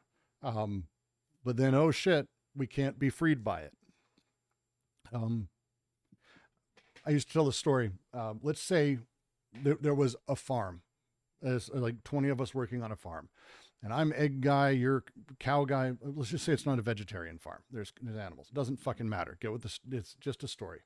And a couple people are working the corn and veggies, and someone else is like cooking. Like everyone's got like a job, a hard-coded job. This is their thing. I'm working in the chicken coop one day, and I realized that I can make it a little bit more efficient by actually rebuilding it and creating slots here and actually setting up a little bit more here and automatic feeder here based on like I can do some cool stuff. I set it up, and now I'm only working like 50% of the day. Like I'm just not doing anything half of the day, because half of my day I have decoded the labor, changed what it means to be the chicken guy by having the other stuff become more automated. That's great. 50% of my day is now free for whatever the fuck I want. Now, a couple things can happen here. I can enjoy nothing and just read books and watch porn and not give a shit. Totally fine. Like that's one thing I could do. Another thing I could do is I could go, oh fuck, I actually have more time. Let me help you do corn. Let me help someone else. And I can take my free time and I can help offset someone else's labor. Sure, that's great. This is the kind of thing I can make more automated systems. I can build better things. We start doing this. Slowly and slowly, we build a farm that's actually fairly automated, and most of us are able to freely do whatever we want. That's the theory of how capitalism works. We love this idea. This is how like Ben Shapiro talks about it. But the farm isn't in a vacuum, and we're not the only people consuming from it. In fact, the farm is owned by Mr. Farm. Mr. Farm is a cocksucker, because what he does is he sees that, oh, we've got all this work is now done by half the people. We're just not going to feed them anymore. Because I don't need to. You're fired. And he fires half of us because he wants his capital, the profits he makes off of this entire thing, to increase. So he can reinvest it in other things, buy a farm next door, do the same thing, buy another farm, and continue to acquire and acquire and acquire capital at the top of this, doing nothing himself, but utilizing that labor. So now all of this excess productivity we would have had, all this excess time we would have had, is now diminished and destroyed and left basically to the capitalists. And here we are at the bottom. That's it. It's a question of how we want to handle our farm. We just distribute it out to 500 million people, 1 billion people, 6 billion people, however you want to think about it. We all have a little bit of part to play. Everything becomes a little more efficient. And instead of getting that extra free time, we actually find ourselves competing again in the next cycle, and the next cycle, and the next cycle. But why? It's because as our jobs are decoded, as I am no longer chicken guy, but now there's chicken job that's done by distributed by 3 or 4 employees and also a couple machines, that decoding gets covered, but the structure stays. Why the fuck would this structure stay? Because it makes no sense. There's no person there. There's no thing. There's not a dude doing chickens. There's now machines and parts, and it's broken apart. But we still think of the job the same kind of way. This is the axiom, the axiomatic that plays. And it's many axiomatics. It's not just one. It's a lot of little tiny ones sort of all over the place and affecting desire and trapping it. This is how capital maintains its control despite setting free via decoding. So as we have this excess time and space, and we have excess labor that can be used for anything, it breaks apart and it gets used. It gets placed where it needs to be based on the axiom. Does that make more sense, Noah? Yeah, the end of what you're talking about just sounds like recoding. Am I getting that right? Nope. Well then no, because it just sounded like recoding isn't really a thing. They'll use the term. It's not really a thing because we're not talking about codes. Capitalism doesn't use codes. It breaks them apart. So when we talk about decoding with one hand, recoding with the other, it's every deterritorialization carries reterritorialization. So it's going to break down codes, but I think simultaneously it's going to organize them because capitalism needs to maintain a limit. So it's and this might be recoding of codes. So the recoding of codes is a weird one, and it's why the axiomatic is really important. So if we think about, let's say that we have all the puzzle pieces. Let's say we have a puzzle piece, like a big puzzle that is blacksmithing. And it's all the parts, like the micro elements, the little partial objects of it, right? Okay. Does that make sense? Just think all the things we can't consider of what it takes to be a blacksmith. The blowing into the fire, having the fire, building the furnace, all the little things. There's a million things that go into being a blacksmith. There's this big puzzle. Now, what capitalism does, it comes along and it takes out pieces and rearranges a little bit. It decodes. It takes the code of that whole puzzle and it takes the pieces and rearranges a little bit, decodes, starts pulling them out. And it's we're going to have this be more automated, this setup, this is going to be distributed. We're going to have this thing here. It starts rearranging the setup. It doesn't do it by putting it into another puzzle. Instead, think of it as you have to do this in your head. I can show you a graphic that does this, but keep it in your head. But think of the puzzle and all of the lines of all of where the pieces were and think of the shape of it. Now remove the puzzle. What's left? What's left? When you actually take the puzzle away and you're remembering sort of the structure of the puzzle, this is kind of the body without organs. It's the the thing that's left, that's not even the codes, the shape of the codes, the shape of the structures that the codes were part of. And now those pieces kind of freely move inside of this. And that part is where axiomatics play, because now we don't talk about blacksmiths. Like, we have people who like go dive back into and do that stuff for like being an influencer. There's not a lot of actual blacksmiths like that actually do blacksmithing in terms of what it actually means to be a real fucking blacksmith. In terms of all of the jobs that were around 1,000 years ago, that's not a thing. So instead, what's happened is we've kind of moved all of the ways that this thing can be, all the parts are now sort of moving around inside of the superstructure of what blacksmithing was and all the parts of it. And the axiomatic is that seeming connective tissue, just the connective tissue, not the pieces, just the seeming, oh yeah, those are all the parts of blacksmithing. I get it. How can, oh, look, I went to the factory in China and I was able to see exactly how modern blacksmithing works is not a sentence that you'd say, but you kind of get it when I say it. How the fuck do we do that? That's because the way that the axiomatic works, or the way they're playing into this, these foundational rules that give us a superstructure that we don't even consider as we're looking at the thing we've made.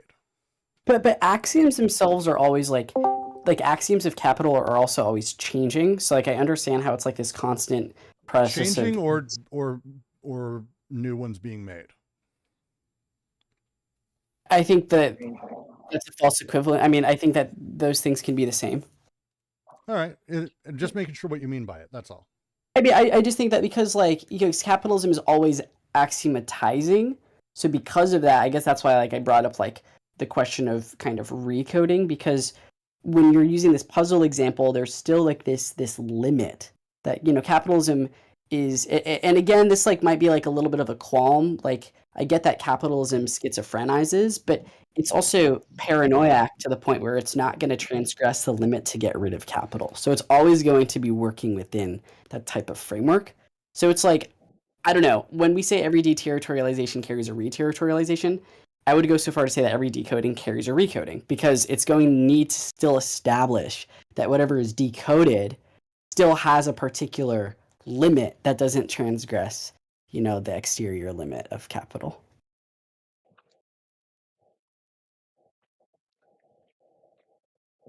I wanted to insert something here. Oh, hey, I Josh. wanna, yeah, hi.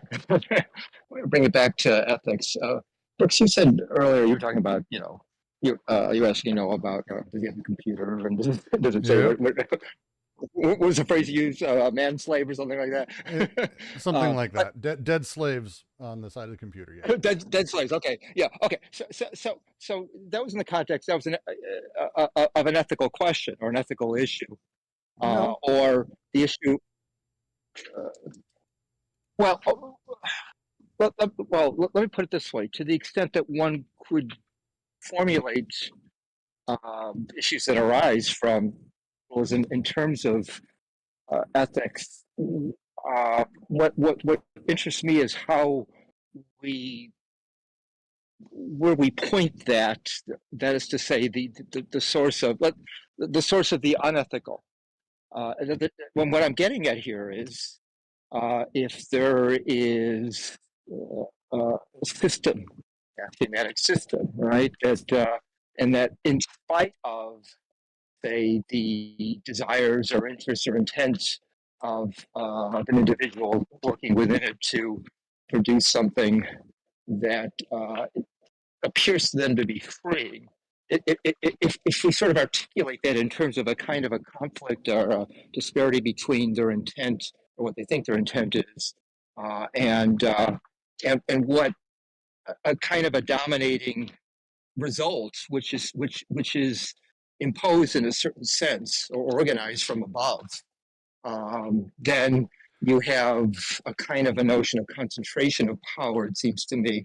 And of course, you could reverse that and say, or you could play around with that notion of concentration of power, and you could put that in the hands of,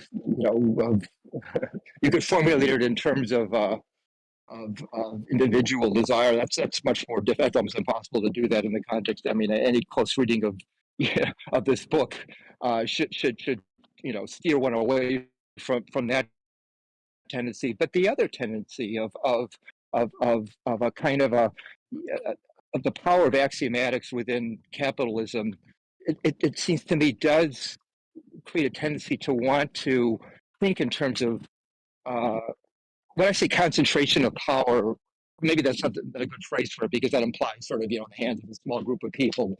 But what I meant by that is that it's sort of that there's something monolithic about it, which doesn't, which seems to leave out an interplay or a notion of a kind of social organization, which is neither social in some monolithic sense, nor is it one that can be understood in terms of emanating from some notion of individual subjects. But so a notion of the social, which is neither one nor the other, and it seems to me that points to an understanding of sort of the ethical, which doesn't allow one to formulate it in the way that, I mean, there are a lot of examples I could give of kind of post-Marxist sort of discourses in which you see that use of a certain kind of finger pointing, which I mean, I think you see in people like Judith Butler and people like that, and which is, it's dripping with a certain moralism, but it's a moralism which tends to point its finger at institutions and the way that they sort of capture us, and so I think I want to be able to continue to see within the supposed iron grip of these operations of capitalism a continual resistance from within that may not lead to, even when it fails to lead to any kind of a what's the word I'm looking for? We were talking about the the avowal, right? To the that is freeing. That it still is a legitimate resistance that keeps the axiomatics mobile within themselves in a way which can't, which prevents us from being able to sort of, to be tempted by this sort of totalizing notion of. I think for this, one of the great difficulties of this is we are within capital, and so talking through and discussing the axiomatic is the idea for us is that we're trying to. We seem to be, and I run into this a lot, that we're trying to think of images of thought that are not our own.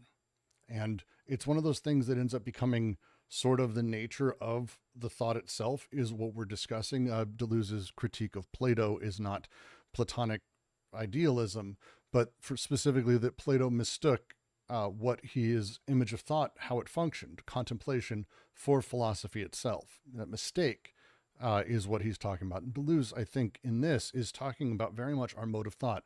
They do a lot of writing on Anne Curran, who did a really huge book on a kind of amazing story about how geometrical methods entered architecture. It was prior to like the 1800s. You didn't have schematics, not like we do now by any stretch. We didn't really have diagrams like you have now. You didn't have an architecture diagram or design. Instead, you kind of had general ideas or like a sketch of a building. Like, it's really kind of fascinating if you go back and you look at like how massive cathedrals were built. They didn't have, here's where this rock goes and this rock planned out. Instead, everything very much was a trade, and the trade of the carpenter, the trade of the mason, the trade of these different people who were involved in the process had to be trusted in their own way.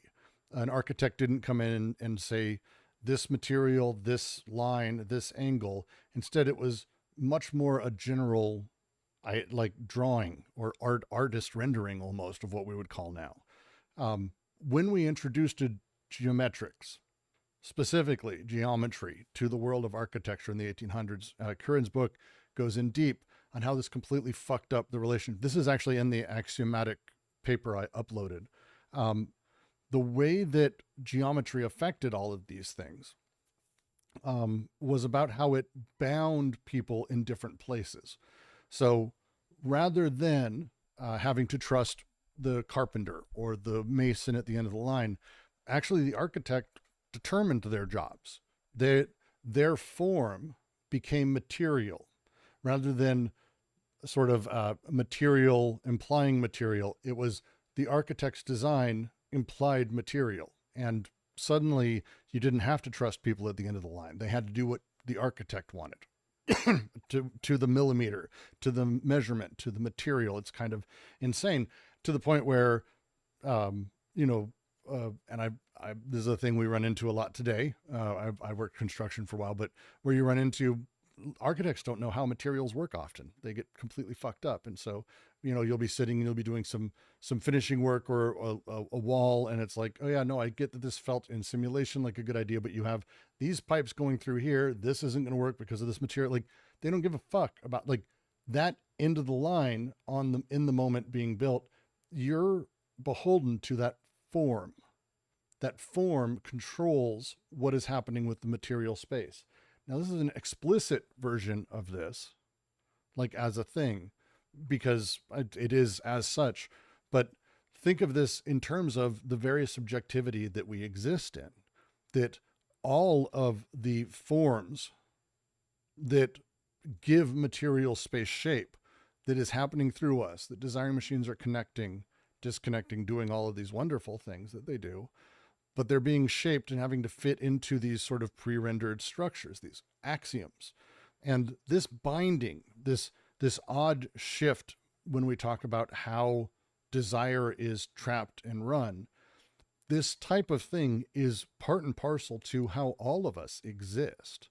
Like right now, like the very idea of this, the other line that they have in there that I've always loved is, it's silly to talk about, oh, I think these thoughts. We say this a lot, like I think, and it's like, of course you do. Like it's very obvious you do. Otherwise, if it didn't come from you, I'm uncertain how any fucking thing came out of your mouth. If I think this, I think that. We denote different versions of this. We play with it, but there's this very silly game we play where we kind of talk about the I think as if it is a need to be stated. It's not. The way that these bodies play, the way that the world interacts and form comes to sort of predispose itself on matter. This setup is really a characterization, as I see it, of the axiomatic. And there's kind of this play, again, this is the critique Deleuze has of Kant through all of his work. And he's really playing with, but it's these forms taking the control, being the thing that we ascribe to, being the thing that we place desire within.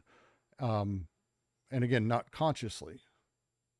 But that's the sort of setup we're talking about here. Does that make sense? And yes, Rimke, I'll get to your question, I promise. Yeah. No, yeah, it does. Now, I have to confess, I don't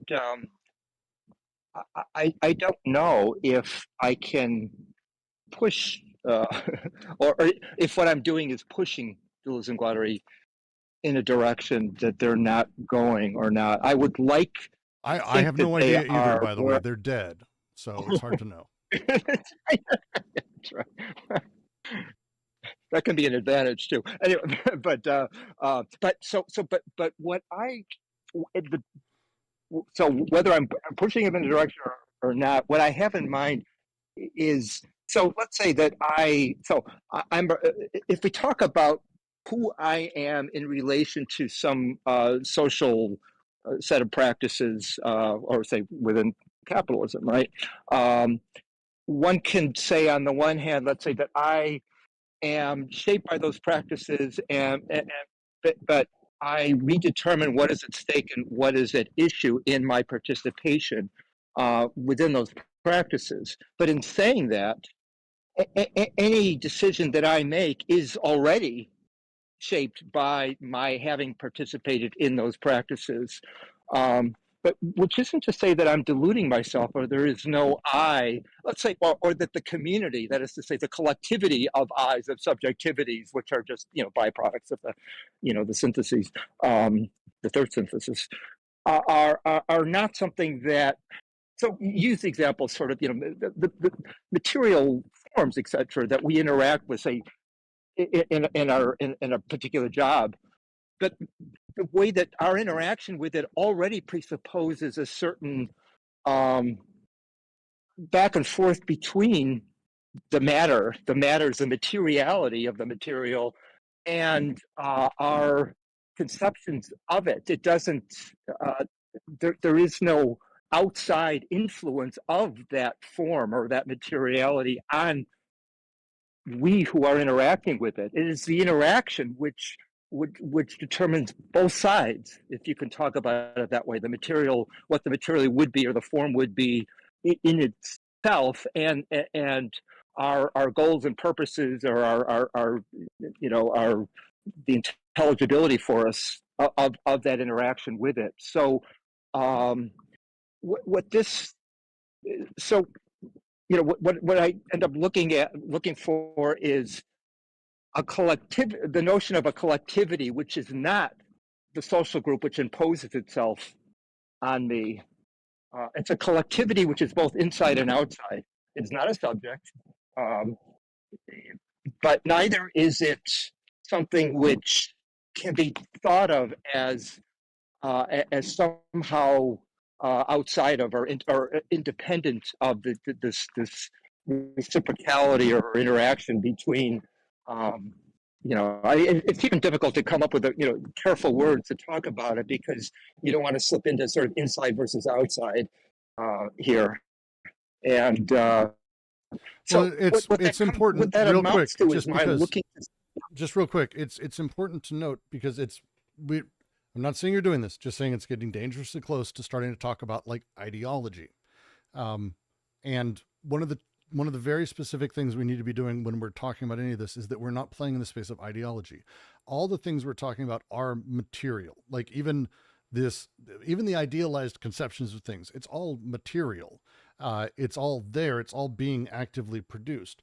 The thing that they're getting at is not necessarily finding a way to remove the veil of ideology from us. And, oh my God, I can see that I don't exist in this and that. No, but instead, actually grasp how the machine is working, that is producing everything, that is doing all of these things, and that is very particularly enslaving desire and trapping desire. And for them, the passions, the desire itself, that emancipation is primary.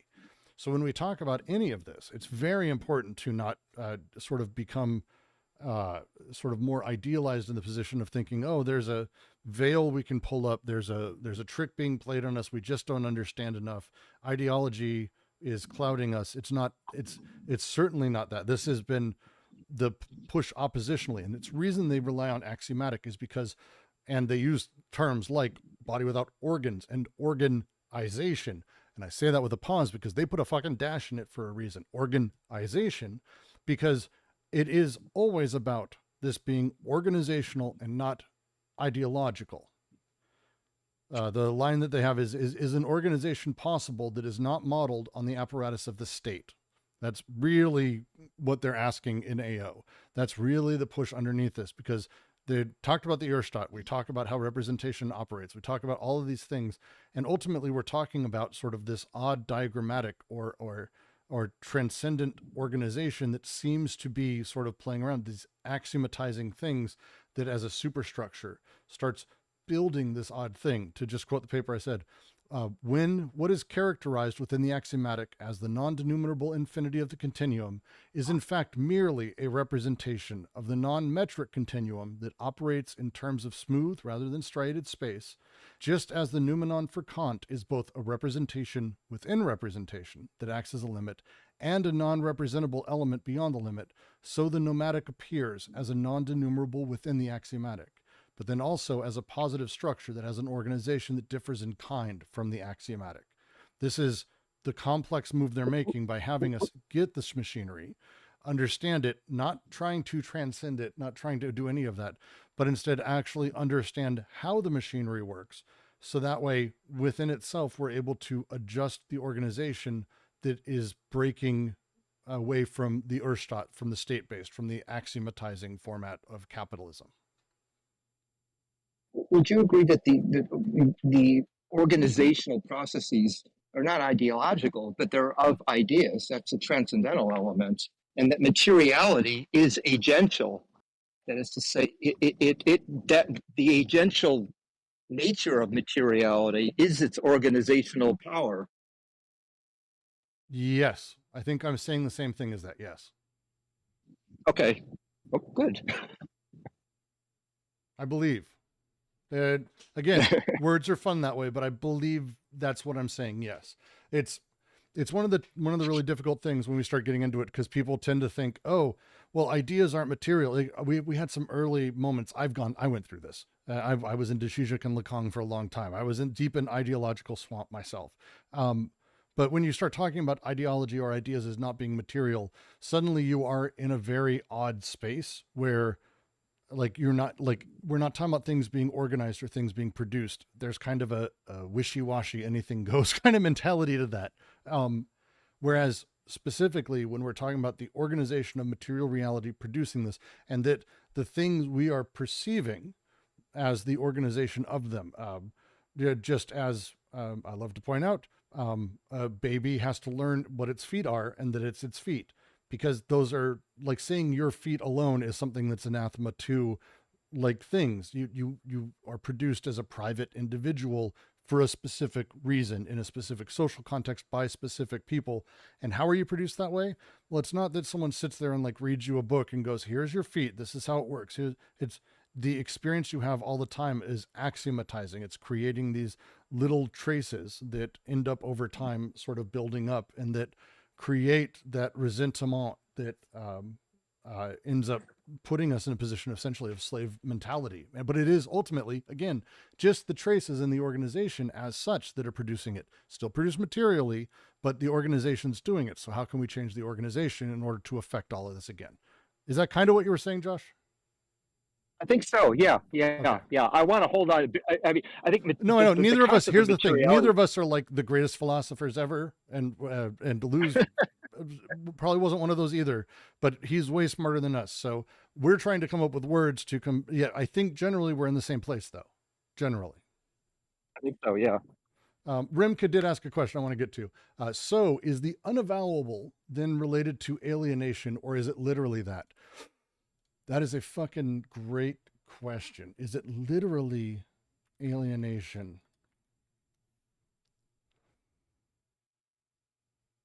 I'm not sure it's related to that, or it's produced with that. Alienation within Marx plays slightly different inside of this sort of weird hypermaterialist theory, obviously, Rimka.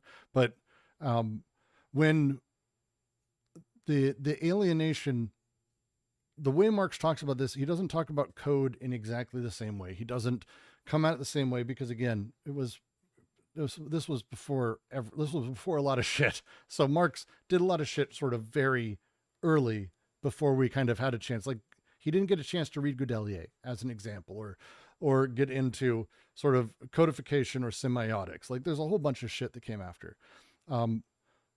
D&G are after that, though. So they're talking very particularly about sort of the nature of a coded space or over-coded space, the primitive socius, the earth socius, or the despotic, where codes are enunciative. They speak. A crest inside of a king's land is enunciating. It's enunciative. It's a terrible word. Why do I keep saying it? The way that these things are is they're screaming everything about them. You don't wonder, I wonder what king that is. Oh, I wonder if that king is this, or if he's allied. Like, you know the position and relationality with everything in a coded or over-coded space. That's sort of the nature of how those things work. In the Earth Socius, the gourd tattoo on a woman in this one tribe, depending on who's seeing it, who's saying it, and who's talking about it, can mean many, many different things, but it's always totally polyvocal and known. That tattoo may mark someone as a thing, but it is always known and instantly known. It may be very overly simplified, tends to be inside of a overcoated space. But that gourd, if you see a woman with a gourd tattoo, do you go, I wonder who her womb belongs to? No. Oh, unless you're Jordan Peterson, maybe. I guess maybe he does. But generally you don't, because the words aren't enunciative in the same way. They're images. They exist differently. They play differently than that.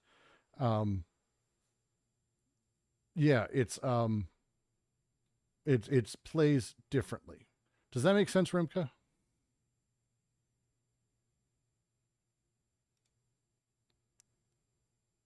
It is. I guess, yeah. For now. It is complicated. I know. Sorry, go ahead. No, I think that clears it, but I think there's still a question of what is exactly their difference. But that maybe is for another time. No. So specifically, as I understand alienation, is it's very much about how one feels disconnected from their humanness, and the experience of life that they feel they ought to have. It's going to be close, because when we talk about, like, I, Brooks, come from a family who did X, I don't even know what that is, and I'm disconnected from that. So what the fuck am I, like, that alienation from my existence certainly exists within capital. I'm not sure it applies now as it did when capital was getting going, which is what Marx was really talking about, where industries popped up, where suddenly looms, weavers were out of business because industrial looms took over. The different beast in those moments of people who were able to actually, make a subsistence wage, but they were loom people. They had homes. They fucking owned their own means of production.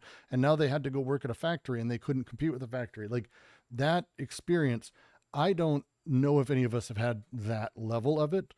So now when we're talking about what is the alienation one feels now, I'm not sure Marx would even like the idea of saying that there's like an innate humanness that we're disconnected from, because we never experienced it. And so it's kind of like, what does that mean? So alienation, I think, plays differently. It comes of decoding, but I think it plays differently, especially in modern times. Okay, yeah, that makes sense. I didn't realize Marx wouldn't, like, the idea of alienation doesn't apply to current day, but... Well, I don't know if it does. Like, That's again, no, I don't know if it does. Let me be very clear. This is my Okay. This is my understanding of it. Marx wrote in his time, and he wrote contingently for that. I think there's again, his writings around alienation, and there's a lot in there. I haven't spent a lot of time focusing on. I have a very particular idea of it that may or may not be accurate.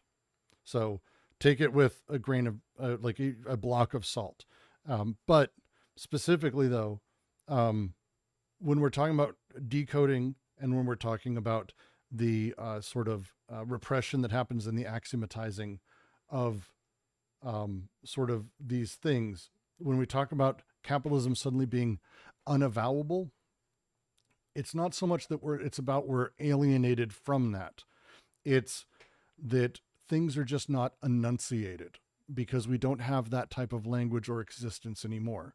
Once upon a time, flatly, and it was, there's weird stories about this, even through the 1800s, where people would go big game hunting in Africa, and they'd kill a fucking elephant and probably a few locals, and they would literally tell that story like it was nothing, and it was not a big deal. Marx early on talks about sort of the honest capitalist, and Deleuze even brings this up. So does Guattari in his writings. The capitalist who is very aware of what he's doing by fucking over the workers, but because it was sort of getting going at that point, and codes were being broken down. But over time, the capitalists today, if you were to tell them that they're exploiting their employees, they would be horrified. And it's not that they don't not know it, but they don't know it. It's not avowed. Avowed isn't not known. It's not exclaimed, not spoken of, not enunciated. Does that make any sense? It's a very particular usage here, and it's probably what is getting us caught up on it. So maybe more than unavowable is the situation yeah, I that can we're see in, that. whereas the alienation is the process that Marx described, whether that's now in current think day so. or at least And the you're gonna time he make described. you're gonna make me go back and read Marx again. So thanks. But it's probably fair. I mean, it's one of those things, like, I don't think it's possible for me to ever stop. But yeah, I'm gonna reread that. I'm gonna see. There's got to be probably someone. I bet you there's papers comparing them. There's so many papers on Marx Deleuze crossover stuff that you can always find something pretty fucking interesting there. Let me see what I have. I'll ping you if I find anything good. Pissed, Yeah, great, thank you. who's probably not actually angry, but asks, is capitalism not ideological? Nothing's ideological. The machinic unconscious and the concepts put forth in AO is intended to put forth a wholly material production setup where we're not really in a place of ideology. Ideology is the idea that symbolically in our heads we're confused and that we've been given an illusion of a world, and if only we could get past it, but we can't, because in Lacan, the ideological, the imaginary, and symbolic are all estranged from the real. The real we can't ever directly deal with because it's unknowable a priori itself. Do you think that do you think, like, in the context of ideology, DNG would sort of argue like the way that you just described ideology, Brooks, is almost like that of a global person compared to like a partial object? It's like this kind of like they yeah. would be very angry at the use of ideology at all, because it's ideology is Right. again a very particular type of thing. They're not saying that there isn't belief structures in capitalist realism as an ideology. Mark Fisher's bullshit. They wouldn't say that there isn't part of capital that produces the space and produces the emotion of sort of dissatisfaction and depressive, never-ending doom. They wouldn't say that, but their argument would be that it's not ideological, that the real is actively being produced all the time, that there isn't some transcendent other thing. What we're experiencing is the real. What we're producing is the real, and we need to understand how the real is being produced, and it can be changed. Like, the factory doesn't have to exist the way that it does. You can change the factory, you can change what goes into it and how it works. And the same is true of all of this. That you can change the factory, but it doesn't mean that the advertising is actually the product. And really, advertising is just a big ideological trick on us. Like, no, it's all part and parcel to the production of the reality that drives to wanting something or desiring a specific thing. And all of this is constantly happening. This is the real imminently produced.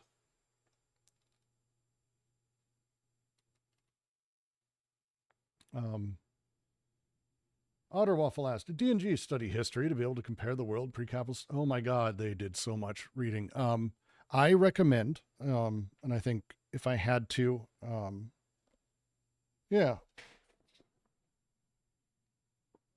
there's two writers. I have them behind me. I just have to make sure.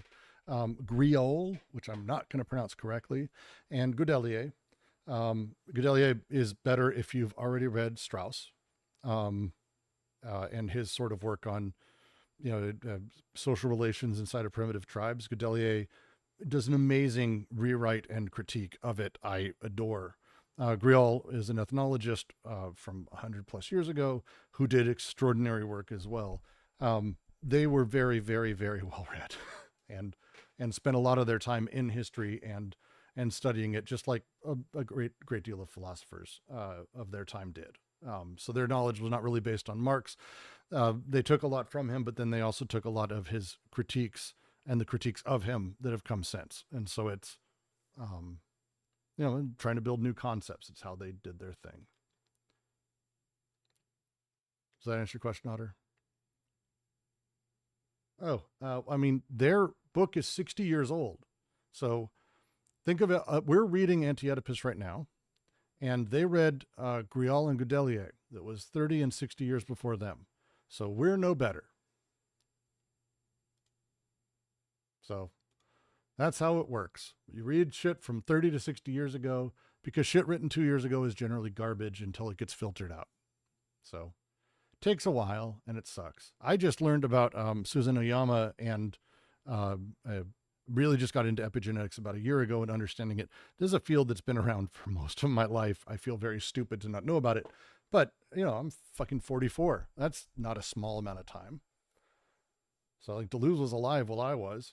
It doesn't make it better. You're ancient, Brooks. Dude, trust me, you'll feel it too.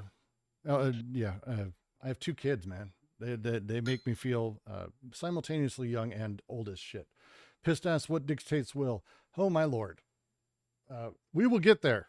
Not today. We will get there. Not today. We have a handful of really great readings earlier on talking about desire. If you go back to our readings for AO, really the first chapter, sections 1 through, 2, I would say. It's really a good build on that. Deleuze's book on Nietzsche, also great. Deleuze's book on Spinoza, both books, phenomenal. Just great. Autowaffle, it's true. It's just that a lot of their things emphasize distinction between pre and post capital. Makes me wonder how accurate their perception of the world is pre-capital. I would say accurate in really, really interesting ways. We had someone on, probably was you, correcting me about feudal societies, and how, because Deleuze utilized feudal, said it multiple times inside of the book. Yeah, it was you. I knew it was you. So I started digging and I reread sections and I reread other things he'd written in Guattari. Their writing about feudal societies actually is in line with what the people criticizing saying there was no feudal societies, because it's really fascinating. They were well read enough to know how these things actually worked, but not to totalize it under the term feudal and what that meant from a structure position. Really interesting shit. I would say always take whatever they say, just like with me. Big fucking, block of salt. I'm just some fucking asshole on Discord or YouTube who's been fortunate to be able to dedicate an ungodly amount of time to specifically this book, but also the rest of Deleuze's works, and I'm grateful for that. But they're not gods. Like there are a handful of things they said that were just silly. They exist. This exists. They said some silly shit, especially about computers, because they didn't really understand how they worked.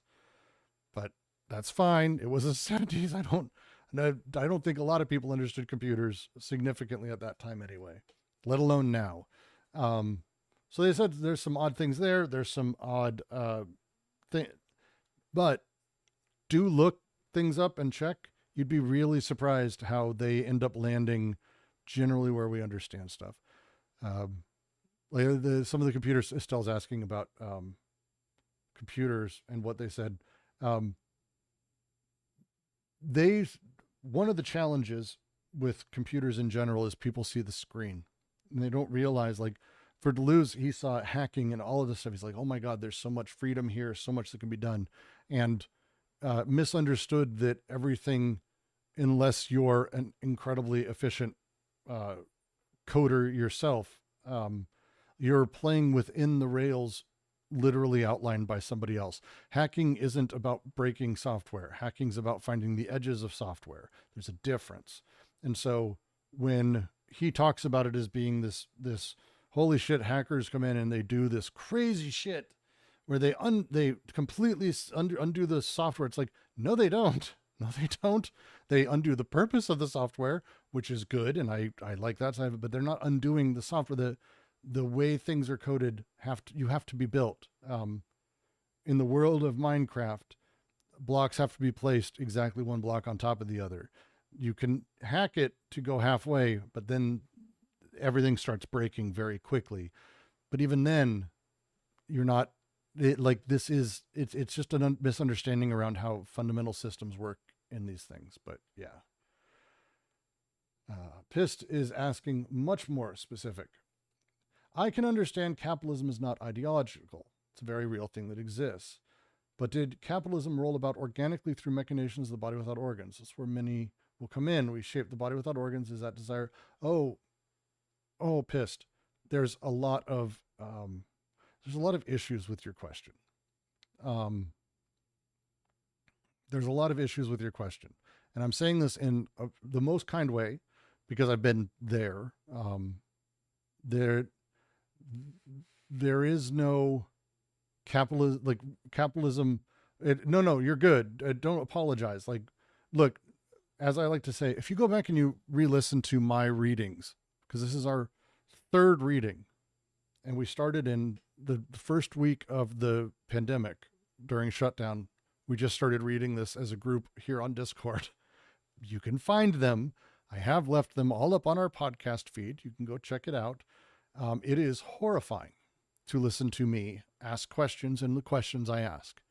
However, the reason that it worked out so well is because I asked those questions, explicitly, because I'm not the only person who was thinking those things at the time. You are not the only person who's seeing this right now or going to see this who would phrase things the way you are. Do not ever apologize for asking. Apologize if you're ever a dick about people's responses, because you should always be open. Capitalism came about through a huge amount of social machinery being in various places and things shifting inside of that.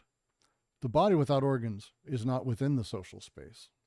So it wouldn't be the machinations of the body without organs. The capitalist system is within the socius. The socius, they do say, is a similar thing to the VWO, but it is not the VWO. In the same way that capitalist schiz is not the same thing as schizophrenic flux. These are similar. They seem the same. They are not. They work very, very differently. And so we don't and cannot shape the body without organs. This is not the way to be thinking about it.